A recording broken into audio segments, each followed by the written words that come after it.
Yo, yo, yo, yo, yo, yo, yo, yo. You do know who it is. Yes, sir. Yes, sir. It's your boy Izzy Too Real. And my boy Playboy Troy. What it do? Dig. What's up, man? How you doing, bro? It was a smooth day. It was a smooth weekend. And it was a smooth week of wrestling. So I'm ready to get into it. I'm ready to get into it. Well, let's get into it. I guess we ain't gonna waste too much time today.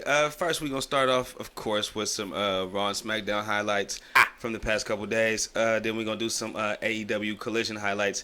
I'm not gonna do Dynamite because I'm gonna be honest, I did not watch. I think that's probably why the ratings go down when I don't watch. And then we're gonna get into our three topics. You didn't miss much. It was a regular Dynamite. I bet, except for the main event, I did kind of see portions of that. But what was their main event? The Swerve Strickland and the young cat from Seattle. Yeah. I seen that. Which didn't actually end the show. I thought it did. Because that was the last thing I seen, and then mine went to X-Men. What ended the show was a Kenny Omega scene. No, you are right. I did see Kenny that. Omega. I did see that shit too. And Kota Ibushi, but he didn't come out. The name just popped up on the screen. He's coming. That was stupid. And then get into a couple news issues like the Bayley injury at a house show. Just give an update on that. And then what the possible SummerSlam card is heading into the Detroit show.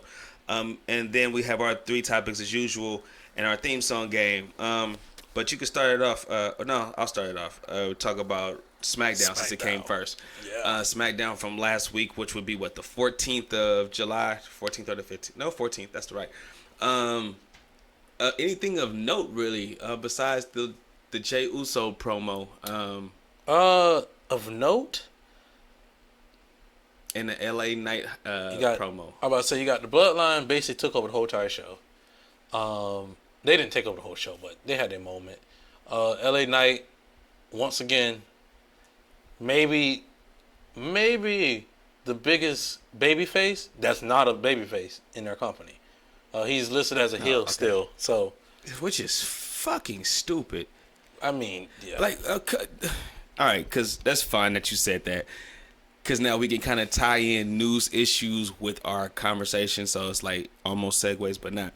But because there was something I read too, the same thing where it said that on the WWE website, he's still listed as a heel. It's fucking stupid. I mean, This guy is your most over guy in the company. He's almost kind of Stone Cold Steve Austin, if you really think about it. Because Austin was a heel and he kind of transitioned. Bigger than Cody. Huh? Bigger than Cody right now. Yeah, I think just because of the stories that they got Cody in and what he's doing. But yeah, LA Knight is right now bigger babyface than Cody, or his let's say he's more over. Yeah. Just off of promos alone, it's not even off of his work. It's just off of his promos alone, and he's not really even saying anything except for what LA Knight, like or LA Knight, it's a fact of life. What else are we talking about? Let me talk to you. I could go all day with LA Knight. Catchphrases all day. And I ain't mad at it. Everybody talking about how he's a ripoff of either The Rock or a ripoff of Austin. Whatever, it's working to me. And that's what we kind of need. Whether it's a ripoff of whoever, you just need a larger-than-life personality, man. And that's what they're kind of missing right now. Everybody's kind of the same. We don't have no larger-than-life personalities, really, within the business. So, as far as LA Knight goes, they need to push him a little bit more. Oh, yeah. And then you got Charlotte Flair, the android. I was bored by that segment. Charlotte Flair. Bianca looked amazing though. But Charlotte in the Bank. What else can you go? 101 Wrestling Charlotte, because that's her computer name. Her and Bianca Belair basically belittling Asuka. Like, just leaving her out. I don't even know why she's champion, to be honest with you now. Because it's like, bruh, like, they're not caring about the champion, so why do we need to care about the champion? She's champion to give that belt to, what's her name? Io Sky. Yeah. That's why she's champion, so they can have the Japanese girl versus the Japanese girl. But that's why. Let's be honest. When you having a match like that coming up, you build towards it. You don't sit there and go, well, I'm gonna challenge for the champion after you. You don't do all that. I agree. That makes the champion look weak. But they've never made Asuka's title reigns mean anything. Yeah. Ever. Even when she was Money in the Bank, didn't she win Money in the Bank? No, she won the Royal Rumble. Because her and Nakamura had won the Royal Rumble that one year. Yeah. And they didn't even treat her like anything. She was just like think she lost another match or something like that leading up to Mania before she even win her match? She won. She literally won all the way up to WrestleMania to lose to Charlotte. There you go. Boom. And Nakamura lost to AJ. It's just been nothing for both of them actually. Yeah, and it's like pointless. We're gonna get into that later. That's what happened. That's something I want to talk about on Monday. That happened on Monday Night Raw. But that happened on SmackDown. Not really much. The Pretty Deadly versus Braun and Brutes. A lot of people don't like them, but who, the Brutes or Pretty Deadly? Pretty Deadly. Like I said when we was off air, they're kind of growing on me. Yeah. Again, I don't like the top T-shirt thing, but hey, it's their gimmick. Who the hell am I? But they're kind of growing on me because, again, they know how to work. It's not just flippy, floppy, you know what I mean, everywhere. They were taking those bumps from Rich Holland like Beast. Even from Pete Dunne, because wasn't Pete Dunne in that match with Rich? Was it Butch? I want to say it's Sheamus. It was Sheamus? Okay. No, you're right, because Pete Dunne was in that match, the Fatal 4-Way later. We should get rid of Butch. I hate that name. Let's go and get Pete Dunne back. They treated him like shit as well. Somebody who was over at NXT and then just so disrespectful. But that's why I like Pretty Deadly, because they were good in NXT. That's why I'm one of those people that would watch in NXT, and I was like, man, Pretty Deadly's pretty good. I like it. I like them. The only problem with NXT now really is the crowd. That crowd is so fucking generic. Like the crowd back then in Full Sail, like if you was over, you was over. If you wasn't, you wasn't. It is what it is. But like now, they cheer for everybody. They boo for everybody. And it's like, this is a WWE crowd. Like, if I'm sitting there playing WWE 2K23, this is the crowd I have. They're going to cheer me when I come out because I got my thing set at cheer, and they're going to boo me because I have that guy set at boo. That's what they are. Question. So, does that mean that Triple H is a better booker than Shawn? Yeah. I didn't know that was a question. Yeah, he's a better booker than Shawn. Well, Shawn's a great booker. Like I said, Shawn can't control the crowd. But like the show is not bad. NXT is not bad. They just have people you just don't know them. You just don't know them. They're babies. And they actually giving them characters again. Like, you're getting characters again. You're not just getting, I like wrestling. It's like, okay, cool. But you can't talk on the mic, though? Nah, because a lot of them are one-dimensional. You can't connect with me? That's like Ricochet. When Ricochet first came up, everyone loved Ricochet. I like Ricochet. I don't love Ricochet. I like Ricochet. Because... I love Prince Puma. Did you get to see Lucha Underground? Yeah. Yeah. When he was Prince Puma, I didn't even know he was Ricochet at the time. That's a good character. Fucking Prince Puma, I was like, oh yeah, this guy fucking whoops. Cool. Him and fucking Rey Mysterio had two great fucking lucha matches. But when like NXT, bro, I feel like every rivalry he had in NXT, he was carried on the mic. Well, yeah, he can't compare to Adam Cole. Velveteen Dream. Like what? Who else did he have one with? That was Velveteen's whole thing. He couldn't work great, like, you know what I mean? But he could talk on the mic. Yeah. Velveteen, but he could work in the ring. He gave you the basics. It was like Punk. Yeah, he gave you the basics. He gave you what you could get. Like when you go to a buffet and you think you about to get like 3 plates, you only get 1 plate. That's Velveteen Dream. You're like, oh man, this dude look like he could go. But then you see it, like you hear him talking, you're like, okay, he got me invested. And then he'll do the same moves. I don't care about the same moves. It's just how he does them. It's not his headlocks and sloppy his elbows off the top rope. Yeah, they look like some of them look sloppy. Some things look like but it's like okay. I say the same moves because he really did. He never used a lot of different moves, and the fact that he never fine-tuned those same moves is what kind of was like. Bruh, you do the headlock every single match. Well, you should. You should do the headlock every single match. You do an elbow every single match. You should. That's his move. And it still don't look that. And it's still. Purple, oh, you mean it still looks like shit? It still looks like shit. Oh, okay, Some of them look like shit, and I'm like, come on, bruh. Hey, he trained a long time in the fucking development system, and it still was looking like shit. He did. But He found a character that worked. Yeah, he finally found a character that worked. And that's what it's all about. WWE is all about characters. And that's what NXT is really building up, is those characters. Yeah, which you could do a 5-minute match if you really can't even go like that. But if your character is great enough and you can connect with the crowd, it works. Yeah. Hence Bill Goldberg. We talked about this last week. We were saying how, like, I think you asked me about if I care about, like, do every match need to have a story? Oh, yeah. Yeah. Not every match needs to have a story, but I need a character. I need something to get invested into. Right. I can't just have, like, okay, Johnny Gargano and Tommaso Ciampa, right? 2 great wrestlers. Mm-hmm. But I'm like, okay, they gave me a story that maybe, because they both really kind of the same person. Great wrestler. Fuck that. Tommaso just a better talker.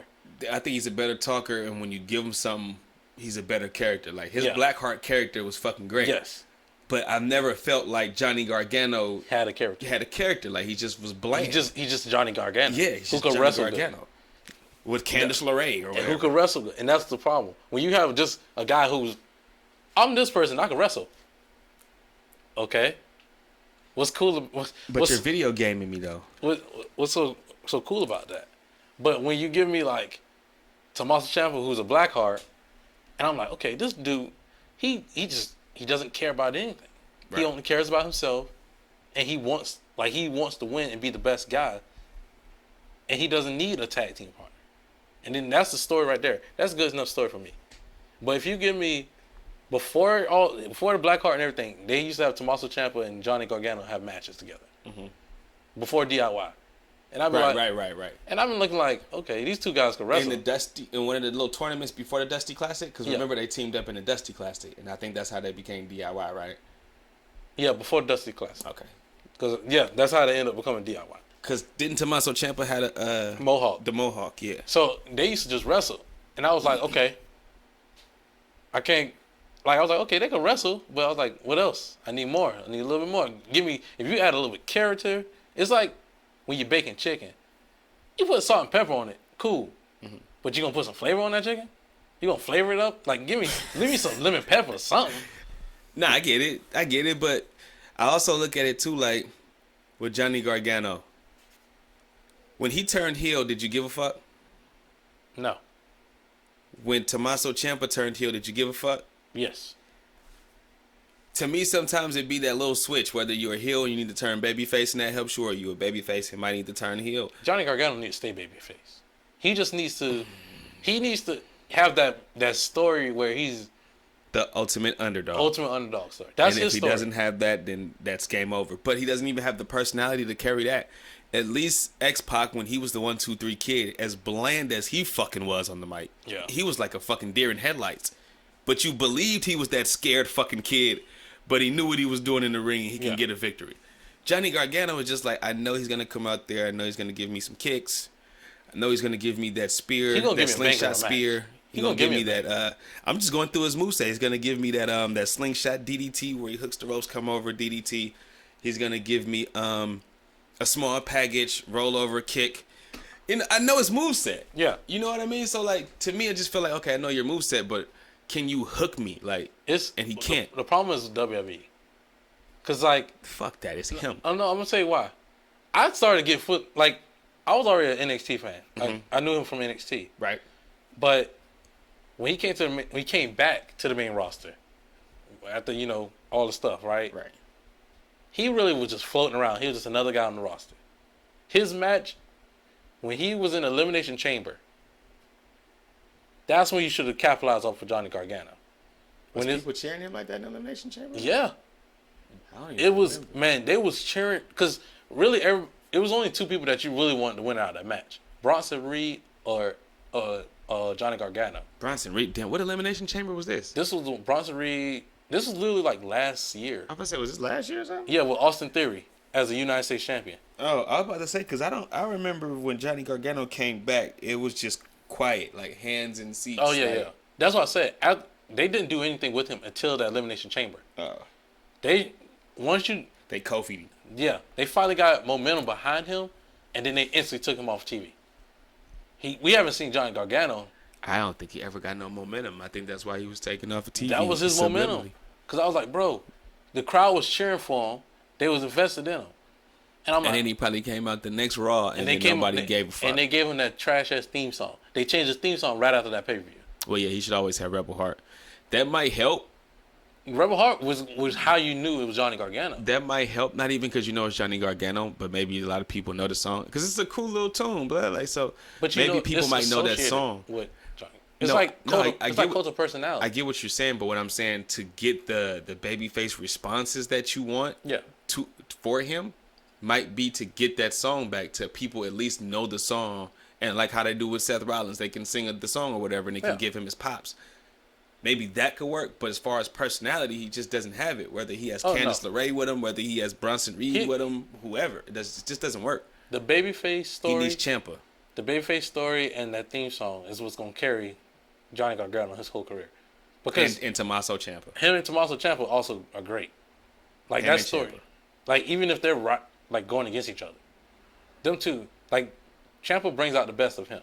Yeah, that's what, and you know they're gonna be DIY again. Yeah, they're gonna be. Because what the fuck else are they gonna do with either one of them? Have them sitting around doing nothing. Doing nothing in catering, or again, Ciampa facing the Miz. But like, how many times can you do that? So. But SmackDown, but going back to SmackDown though. Yep. It was a good show. Overall, it was a good show.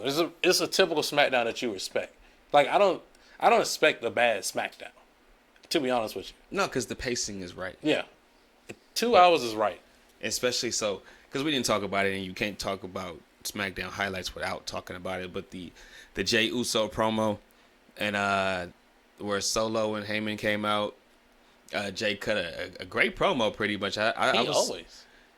Sometimes he kind of cracks the smile, or he go too much with the Cali slang. You know what I mean? Instead of just letting it flow eloquently. But I don't, you know what I mean? But I understand their characters. Him and Jimmy's promos always been like that. Like they. But Jimmy kind of gets out more words. Yeah. But Jay kind of, you know what I'm saying, dog? And it's gonna be us. And then he kind of, and then there was the what chants when I was like, okay, it worked right there. You made it work. I don't know how you made it work, but you made it work. Yeah. Because he paused, and then everybody did the what, and then he said something what. And he went perfectly, and then he got to cut the rest of his promo. So, but anyway, his promo was good. Heyman and Solo come out. Heyman says that he wants to get in the ring, so they both get in the ring. Then by this time, Heyman starts to cut a promo. He talks to Jimmy, who's sitting at home, saying how it's all Jay's fault. And then this kind of prompts Solo to grab the microphone for the first time. And I know I was at home in my little office, like, the fuck, Solo? He doesn't talk. Solo have talked multiple times. I've seen him talk, like, on somebody's fan cam, but I've never seen him talk, like, on a microphone. He's talked on the mic, like, 3 times. Hey, he doesn't talk much. Hey, I had never seen it, so that's why Which is why I like it. That's why I like that. See, I didn't see it ever at all. So to me, it was the first time he had ever talked. So I'm like, what the fuck? And then his first words was, I blame you too. Like, I love when he talks because he doesn't talk much. So when he does talk, you fucking listen. Well, I don't think he should talk too much anyway because he got the lisp. Yeah. And you know what I mean? So yeah, he do. He's an intimidating figure, but he also seemed like he could be like the coolest motherfucker in the world too at the same time. It's just because he just seems like a cool dude. But I just like the fact that he doesn't talk much. So in my mind, I'm like, okay, I could believe him. I could buy it. Like he could probably beat ass, like, for no reason. Yeah. Like, he just seems like a dude that could beat ass. He's fucking Samoan, so it's gonna be hard to fucking punch him and hurt him anyway. So, like, hey, they're my buddies. I fucking love Samoans, but yeah, I ain't gonna complain. But anyway, so when he came on the mic and said, "I blame you too" to Jey Uso, the second thing I was thinking was, motherfucker, you did it. Like, how you gonna blame Jey when you the one who did the beating to Jey? Hey, like, bro, it's his fault. I was like, wait, what? Jey made him do that. He didn't want to do. You think he want to do that to his own brother? Come on. But Jey didn't make him do that. Roman made you do that shit. No. And you made yourself do it. Jey did it. And I'm like, wait a minute. But anyways, that was still great. I'm standing by it. Jey made him do that. You think he want to do that to his own blood? You're the opposite fan here. He's on the heel side. But I get it. That's fine. We get some of those forever. I'm one of those guys. I'm always gonna be one of those guys. So then we get a spot where the fight kind of happens between Solo and Jay. And then all of a sudden, after Solo gets thrown out the ring, it's the wise man alone by himself with Jey Uso. And takes a bump. I knew it was going to happen because I seen Paul Heyman before he got out the ring the first time. He unbuckled his jacket. So I was thinking like, oh, he about to take a bump.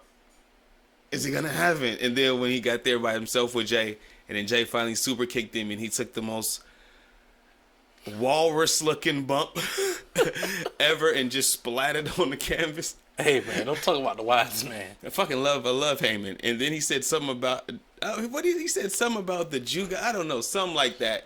Yo, Juso. Yeah. I'm your Juso. Your Juso. I thought that was the funniest shit in the world. I was like, that was dope. I am your Juso. And I was like, what?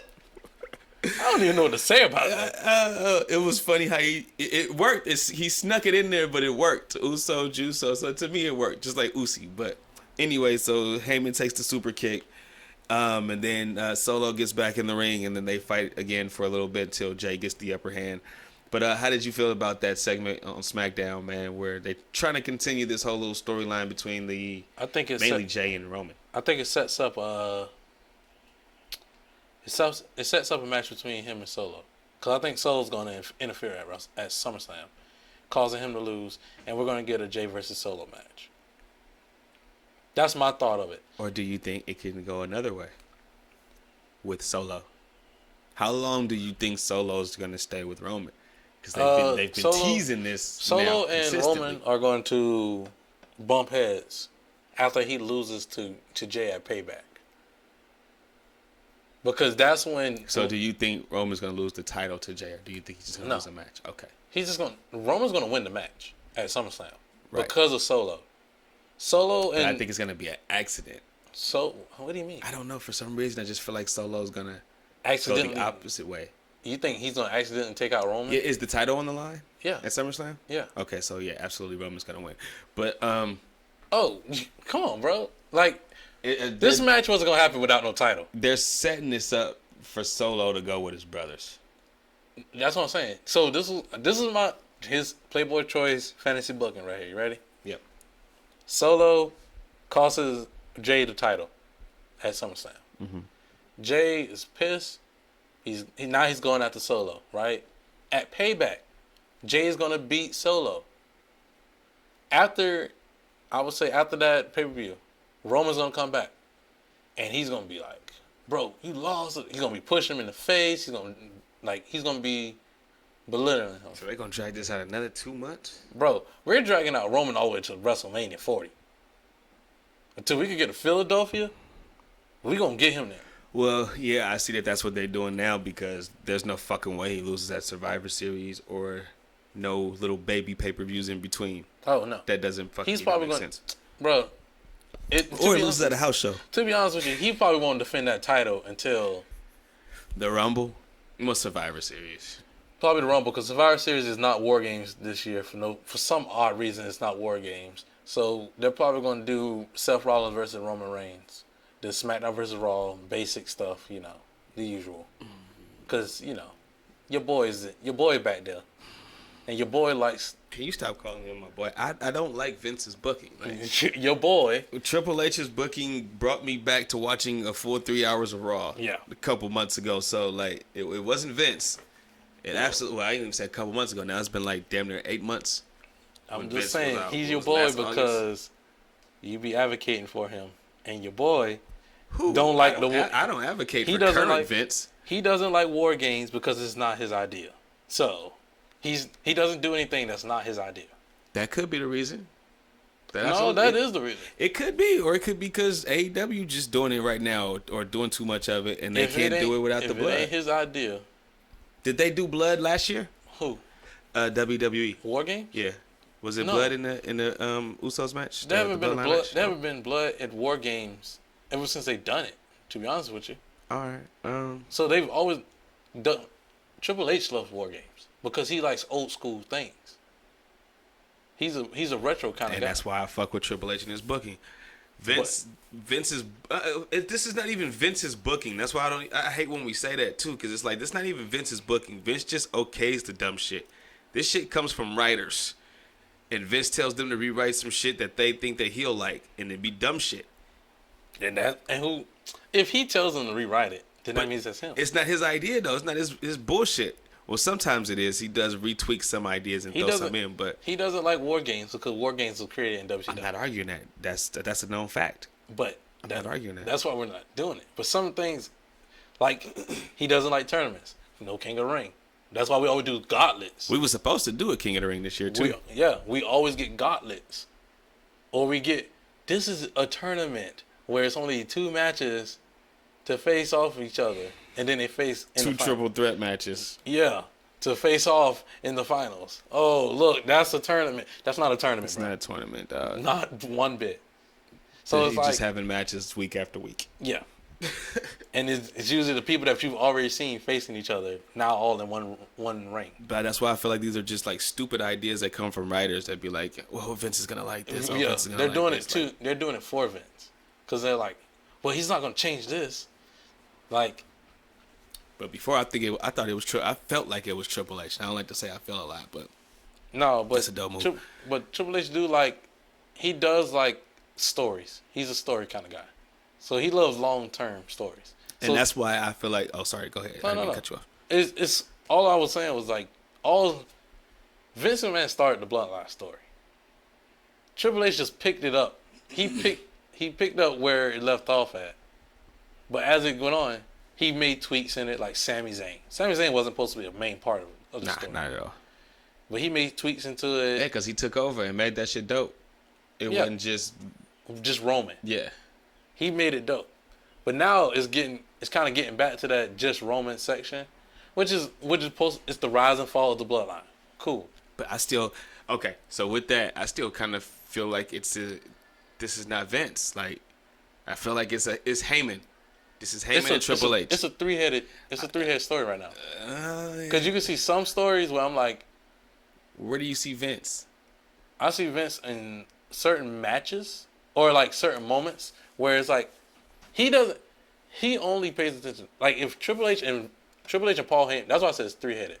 Triple H and Paul Heyman will probably created the idea, right? Mm-hmm. And then they'll present it to Vince. Then Vince will be like, you know what? Yeah, let's do that. Okay, we'll keep that going. Right. But that's why I said it's a three-headed show. Because if it's just Triple H and Paul Heyman, I think it is. You don't need an outside of Vince approval. I think that's what's going on. I just see so much of Heyman like this. Like this is Heyman's idea. This was Heyman's idea. This is a little bit of Triple H. I always said it's a three-head. Since Vince came back, I said it's a three-headed idea. Really. I don't know. It just seemed like the great shit Vince got nothing to do with. All the great shit Vince wasn't there. Yeah, he got nothing to do with. Yeah, Vince wasn't there. And that's why I don't think he got nothing to do with the Fox shit. That's why he's never at SmackDown like that. He's always backstage at Raw and Gorilla. Triple H runs SmackDown. Exactly. So Triple H runs SmackDown. And that's why the weekly, the Bloodline story weekly is perfect. Right. You have no complaints about it. Perfect. Correct. Because you're it's on SmackDown. And he's going to do what he wants to because on the East Coast, they're live. Yeah. So since they're live on the East Coast, I could do what I want, Vince, no matter if you told me I couldn't or not, and it's just going to air. What the fuck are you going to do about it? Like, yeah. You know what I mean? Especially for Hunter, like, what the fuck are you going to do about it? You going to fire me? I'm the reason that people are coming back to this fucking product, so you're not going to fire me. That's the only reason they're keeping him. That's why he's the fall guy. For when everything goes bad, we supposed to blame Triple H. I don't blame Hunter. I blame Vince. But we know Vince is back there. Right. We know Vince is calling remotely, telling about like, hey, change this, because he does it on Raw all the time. Triple H, he cares about Raw, but that's not his show. Like he only cares about Gunther. He truly only cares about Gunther and how Gunther is being. Because that was his boy. He cares about Ciampa because that was his boy. He cares about Seth Rollins. Let's not even sit in front. He loves Rollins. Yeah. So that's why Rollins is world heavyweight champion. All the people that you could tell these are Triple H people, like Chelsea Green and Sonya Deville. That's Triple H people. Like people shit on them, but that's his girls. Well, I won't shit on Chelsea Green just because I fuck with Matt Cardona. Why you gonna shit on? Why you shitting on Sonya? Huh? What's wrong with Sonya? I don't know, man. She doesn't connect like she should. And she's a badass. She could really kick ass. I think she connects now. Something just doesn't connect. She finally has a character. I still don't feel it. I'd be like, oh shit, her again. Chelsea Green is just like the dim-witted blonde. Like, you know, well, she's like, her character is a Karen. So that's she's a Karen? She's a Karen. So she complains about everything. But the only reason that people can't connect with works. Sonya, it fucking works. It works. It works perfectly. I was like, people was like, that's a stupid thing. Why would she be a Karen? Bruh, I was like, bro, it works perfectly. I didn't even think of that. I just thought she was just being annoying. Like, I couldn't connect with Sonya because she was been treated like a loser for so long. So, like, for her to finally win, you're like, she could win matches? I didn't even know she could do that. She's been a loser all her time. All her time. Because she could have been in there with, like, Shayna Baszler. She could have been up there with them. I wouldn't say Ronda because Ronda never really had good matches, but Shayna can have a great fucking match. Yeah. So she could have been in there with Shayna having... they shitted on Shayna. I think it's like, too late with her. So like Ron Killings. Like R-Truth. He's a comedy act now. You can't come back. He can't come back. But he can't come back from that because he's so deep in. Sonya, that was like is a last ditch effort. This is her last ditch effort, and before we have to release you. Yeah, because like and it's working because like I could connect with her a little bit. Well, I'm like, oh, she's a badass that complains. Is she the only one left of that group? Of Absolution? Yeah. Is that the name of that group? Yep. Her, Mandy Rose, and Paige. There you go. I was wondering who the fuck was the third one. I knew Mandy Rose, but I thought it was the clean version of the of the Riot Squad. That's how I always saw them. Riot Squad was dope. Riot Squad, they little showed up on Raw. Then little that SmackDown. No, actually, my bad. Absolution showed up on SmackDown. Then the dirty version showed up on Raw. No, Absolution showed up on Raw. Yes, and then the Riot Squad showed up on SmackDown. There it is. Riot Squad is the dirty version of Absolution. Yeah, they're the punk rockers. Yeah. The girl with the blue tongue, the girl with the green hair. I always said it because... Who the fuck was the third one? Sarah Logan? Sarah Logan. The Mountain. Ruby the Mountain Girl. Ruby Soho and Liv Morgan. I only said that because you had the two black hair, Paige and Sonya, and then you got the blonde Mandy. Then out of nowhere on SmackDown you get the blonde Liv with the two black hair Liv and Sarah. But Alyssa Collins was green. No, her hair wasn't green yet. But I could swear her hair was still colored. No, it was just black. She ended up getting the green. But it was longer too because she didn't have the short hair. Yeah. It was long. It was like a big green weave or something like that. Yeah. Or whatever wig, whatever the fuck she had on. But yeah. So that was SmackDown. Raw. Fuck. Highlights. The first highlight, I guess, was the Cody Rhodes Brock Lesnar fight. He got beat up in front of his mama. That was my favorite part. Hey, it took me a minute too when the camera shut out. I was like, damn, that look like his mom. And then I was like, okay, maybe it's not. Then they showed her again. I was like, oh no, that's definitely his mom. And then she said, you sucked. I was like, damn, that just fucked up the whole segment for me.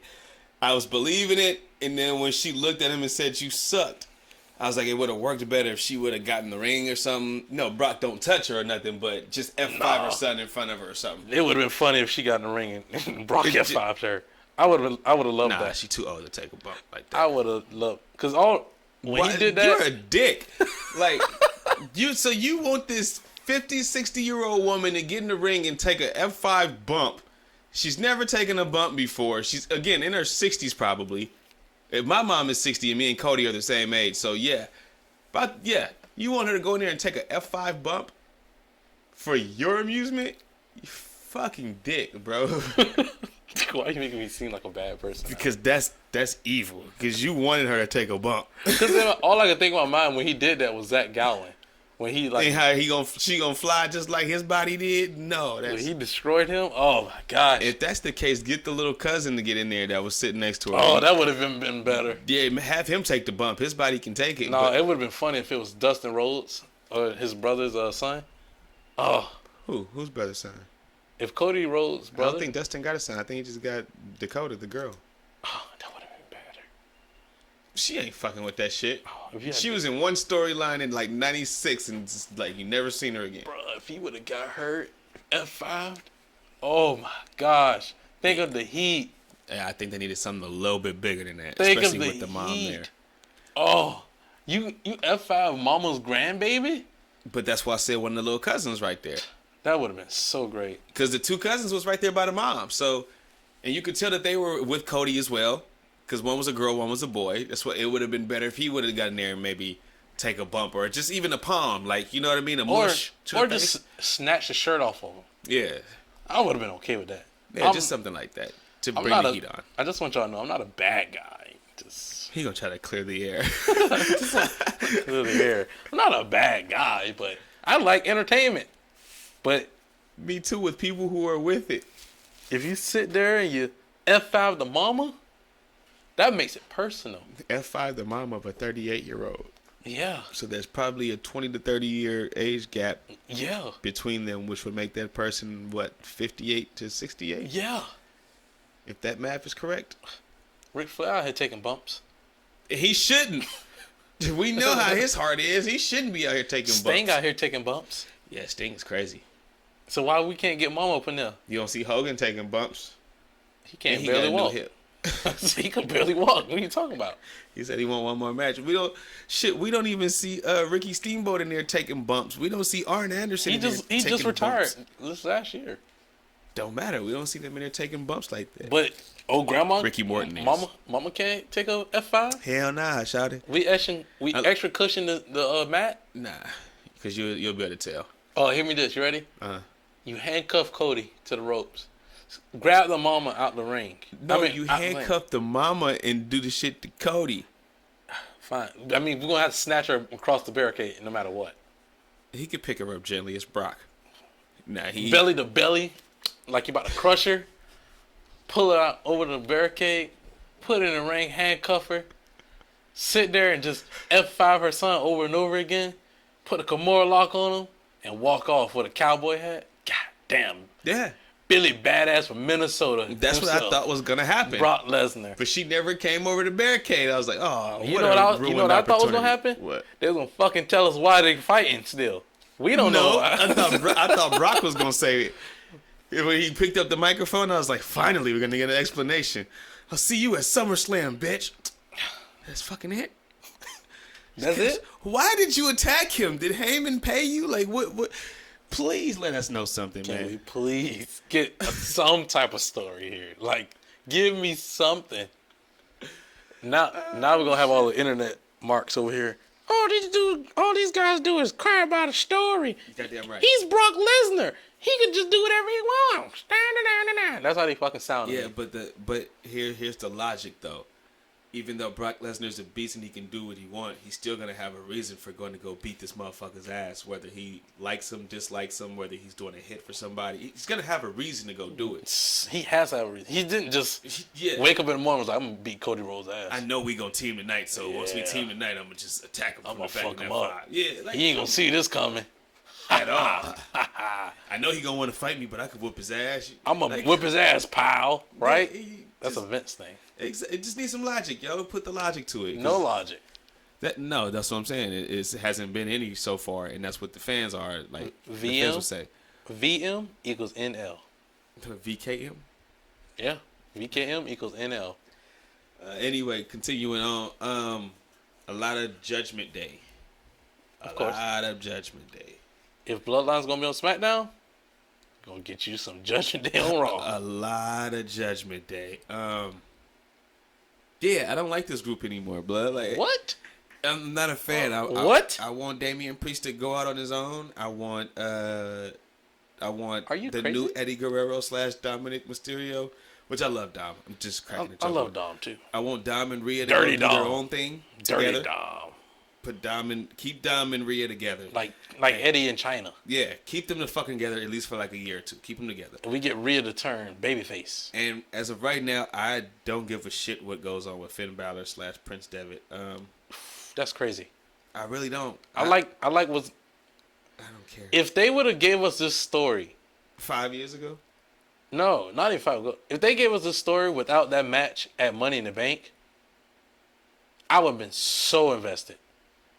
Because you can't be like, he's getting revenge after 5 years or 7 years or whatever. Well, he literally just had a match last month. And he lost. So is he still hunting for revenge? Goddamn. Now he's hunting for the title, but it's like, dog, I don't even look at you as a title contender anymore. Like, because he just long lost. Gone. It's long gone to me. It's been long gone for a while, and I think it's just the way that the WWE booked him. To me, for so long. It's the one. They told the story. They done told the story 3 times already. One in the finals of the championship. Of that championship, actually. Which one? The new one? The new one that Seth got. Because they literally faced off in the Raw finals. Oh, did they? They did. Before the AJ match? Yes. Okay. Oh, the Raw finals. Gotcha. So that's one. Then they told the story again on Money in the Bank. Okay? Now we're going to tell the story a 3rd time. It's the same exact story. He ruined his life. He wants his life back. Everything. So, yes. Yes, y'all. That was what you heard. We're going to break the 4th wall. Yeah. It was what it was. And I'm going to get back to my monologue. So, yeah. 3 years. They done told the story 3 times. And how many times you going to tell the same story? Like, really, what it looks like is Finn is chasing after this title before Priest could get to it. That's what the story looks like. Like, he's really trying to get this title before Priest could get to it. So when it comes around the time, if he gets the title, is Priest going to actually turn on him? That's what he keeps saying. Because one thing, they said there's no leader, right, in Judgment Day. Priest wins that title. That makes him the leader of the group. He's the head guy. He's the head guy. Well, no, not really. Well, yeah, he's the head guy. But he's the guy of Judgment Day. The leader is Rhea Ripley. Yeah, we all know the leader. The crazy part is she's the best talker. And I love Damian Priest. He could talk, but she's the best talker. Not the best She has wrestler. the leadership skills. Shit, what? Not the best wrestler. Who is?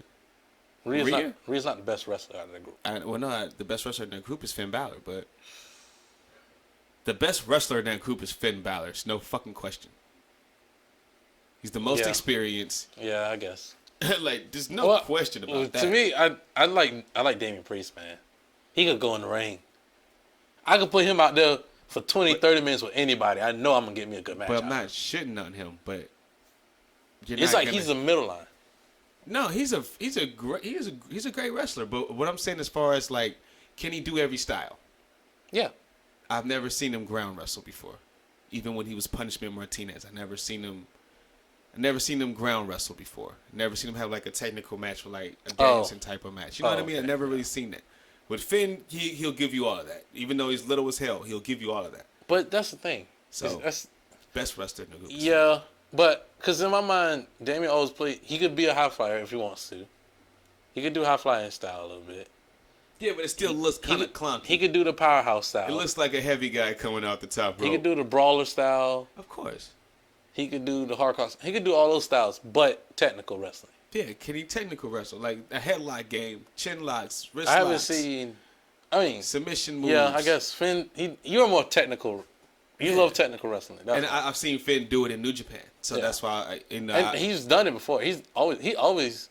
If you put him in the ring against another technical wrestler, he could be technical. Who, Damian? No, Finn. Oh yeah. Like I said, he could do every style. If you put Damian against someone who's a technical wrestler, he could do technical. I think he could too, but it just will look a certain way. Yeah, he's good at morphing whatever who he's with. So if he's in a match with Bronson Reed, he does a powerhouse style. And correct, but if you're in a match with somebody, say like a Bryan Danielson, or as we're watching right here, like a Austin Aries or somebody like that, he has to be the power guy throwing him around. He shouldn't be wrestling on the ground. Yeah. So you know what I mean. So that's why I would say that, because we really shouldn't be seeing him have those type of matches because he's a big guy. So not to take nothing away from his talent. That's why I say Damian Priest. He's the middle, like because you were saying how Rhea's the best talker. Finn's the best wrestler. Rhea has the best leadership kind of style. Right. Dom is that he just has great heat. Dom is the up and coming guy. And then Damian is like right in the middle of that bunch. He's a good talker. He's a great wrestler. He's a great worker, especially for his size. He could literally give him a mic for 10 minutes, he could talk for 10 minutes. You put him in a match for 15 minutes, he's gonna go for 15 minutes. So let's do this. I didn't mean to cut you off. You can finish that. I'm just about to say something after you. No, you're good. I'm just saying, Damian, he's pretty good. He could work. Like you say, he's a great worker. He doesn't excel in one spot.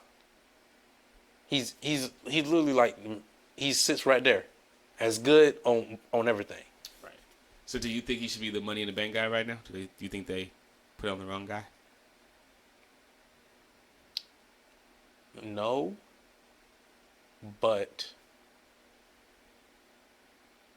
me, I would have liked LA Knight, but because he's over. Right. But you have to understand, the only reason they put that contract on him, because he was the medium guy. He's the middle guy. Vince wanted Logan Paul. No fucking way. Triple H wanted LA Knight. And it was like, you could hit right in the middle with both of them, because it's like, okay, cool, we both like him. Okay, cool, we just give him the contract. Because if you give it to Logan Paul, everybody's going to fucking go crazy. There's no fucking way he should win it. There's no way. There's no reason. There's no logic behind it. That's Plus, why he already had a world title match against Roman and lost. There's no logic behind it. So, the only reason you give him the Money in the Bank is because he's a big name and he's a superstar. So you get more exposure on WWE. But then you have LA Knight over here that the fans love. All the fans love him. And that's why I think it would have benefited LA Knight more to have that contract more than Damian Priest. I think Damian Priest, regardless, is going to be a future world champion. But then again, you have Damian Priest in the middle of a hot run. He's on a hot run. Literally, we talked about it the other week. Just because he's at the top of the card right now, this isn't hot. This isn't a hot run for them. What do you mean? This is not a hot run for the Judgment Day. I'm talking about for Damian Priest. But he's a part of the Judgment Day, which is like... Who's there? But you just said it. They're literally all over Raw. That doesn't mean it's being liked. But you don't like it. Go by the ratings. I'm all right with it. Go by the ratings. You're not all right with it. I'm all right with it. We have a show that we did last week that I could pull up because I had to do the editing where you said, damn it, the Judgment Day just be all over Raw. They do be all over Raw. I can't do it. But it's sometimes... Because this is why I said I'm all right with it. Because they give us something where it's like, okay, they're kind of hitting on not every division, but it's like basically every division. Only thing different is Dom is, they're trying to keep Damian Priest restricted to that tag team with Dominic Mysterio. When he's not gonna be doing that for long. Like the story that they're telling now is that Judgment Day is breaking up. Well, that's of course, but that always happens. That always happens, but you have the group and you have the one breakout guy who breaks out first when the group breaks out, and then he beefs with the person, and he becomes a future champion. Who's supposed to be the leader? So he beefs with the guy who's supposed to be the leader. And I get the story, but just for Damian Priest, it's just like we didn't have to really go here with it. Like at the end of the day, they should have maybe made Damian Priest the leader of the Judgment Day in the beginning, and maybe that would have helped have him over. No. I think so. Maybe. It wouldn't work. How it would not have worked when he's already like the biggest, tallest guy. He was kind of really at the time. Because Finn Balor was the most known guy. But he wasn't the more over guy. At the time when they formed Judgment Day, Damian Priest was the most over guy. Yeah. Dominic was just, he wasn't even in the group yet. He wasn't in yet. Edge was the guy. Edge was the leader. Edge was the guy. Yeah. And after Edge left, what usually happens? Well, when the leader of the group leaves, what usually happens? The next guy steps up. The next guy steps up and become the leader. But the only other time that really happened is probably with fucking Bullet Club, where if a leader leaves, then somebody else comes in and takes its place. Right. Besides that, it doesn't usually happen. What usually happens is the next guy head up, The Rock with Nation of Domination. Yeah. The second in charge usually ends up becoming takes the head of the period of the snake. And that's what should have happened there. But that's the thing. When they kick Edge out, which I felt like they kicked Edge out way too early. But yeah, something happened with that. Was that when Vince first came back? It seemed like it kind of coincided he was still there. with that. He was still there. All right. He wanted to take the group more dark and do the little stupid lights out type shit. Yeah, but Edge he wasn't fucking with that. But to me, when they got rid of Edge, they literally replaced him that same night with Finn Balor, right? But Finn Balor was over with the crowd because he was still getting cheers and everything. He was still over there, but he was the most known guy out of all three of them. And now that's why he was getting the most cheered because people know who he is, and that's why he became the leader. Been through. He should never became the leader of that. But that's the thing. They kept saying there's no leader. There's no leader in this group. There's clearly a leader. There's a pecking order. There's a pecking order. Yeah. And Finn got the title first, which kind of makes him got the title match first, which kind of makes him the leader, the de facto leader. Yeah. But he's always done the single matches. True. Which at the end of the day makes him kind of the leader. Or again, you give it to Rhea Ripley, Yeah. But they wasn't gonna give it to Rhea as a leader. Come on. It's just it's a little too much for me. But I'd rather see Damian Priest on his own. I'd rather see. We're getting there. I'd rather see I keep wanting to call him Eddie Guerrero Jr., but I want to see Dominic and Rhea on their own, but together. Of course. What do you do with Finn? Do you send him back to NXT? Do you send him to SmackDown? Because if you leave him on Raw, they're going to do a whole year story of him going back and forth with him. What I would have did with him a long time ago, I would have sent him to SmackDown. And I would have a long time ago put him with AJ, Carl, and Gallows. I'd have done that a long time ago, just because it's something for you to do. Yeah. And you're with your guys that you've been with in Japan. You're with your the only problem I have with that, right? I always had that same problem, because in my mind I would be like, bro, why don't they bring in another tag team from Bullet Club?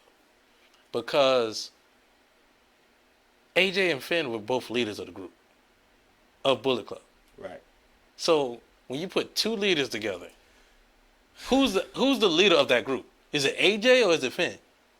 Because these originally was Finn's boys, and they only became friends with AJ because Finn dipped. So this is okay. The way the whole Bullet Club structure is, I remember when I first started watching that shit, I had to do like a whole little tutorial thing on them. The way it goes is the two leaders of the Bullet Club, especially the first 2-3 years, was always Prince Devitt, which is Finn Balor, and Carl Anderson. Yeah. They were the two leaders. When Finn left that same night, AJ came in. AJ was never really the leader. The leader was still Carl Anderson. And they even said it on one of the New Japan promos, and I was like, wait, that doesn't make sense. You know what I mean? AJ's the fucking bigger name. He got the world title, the world title match and everything. Yeah. He was the world champion, the IWGP champ. So, but at the end of the day, it was still kind of more Carl Anderson. If you bring him here, I think AJ can be the number 2 guy, and you allow Finn to be the number 1.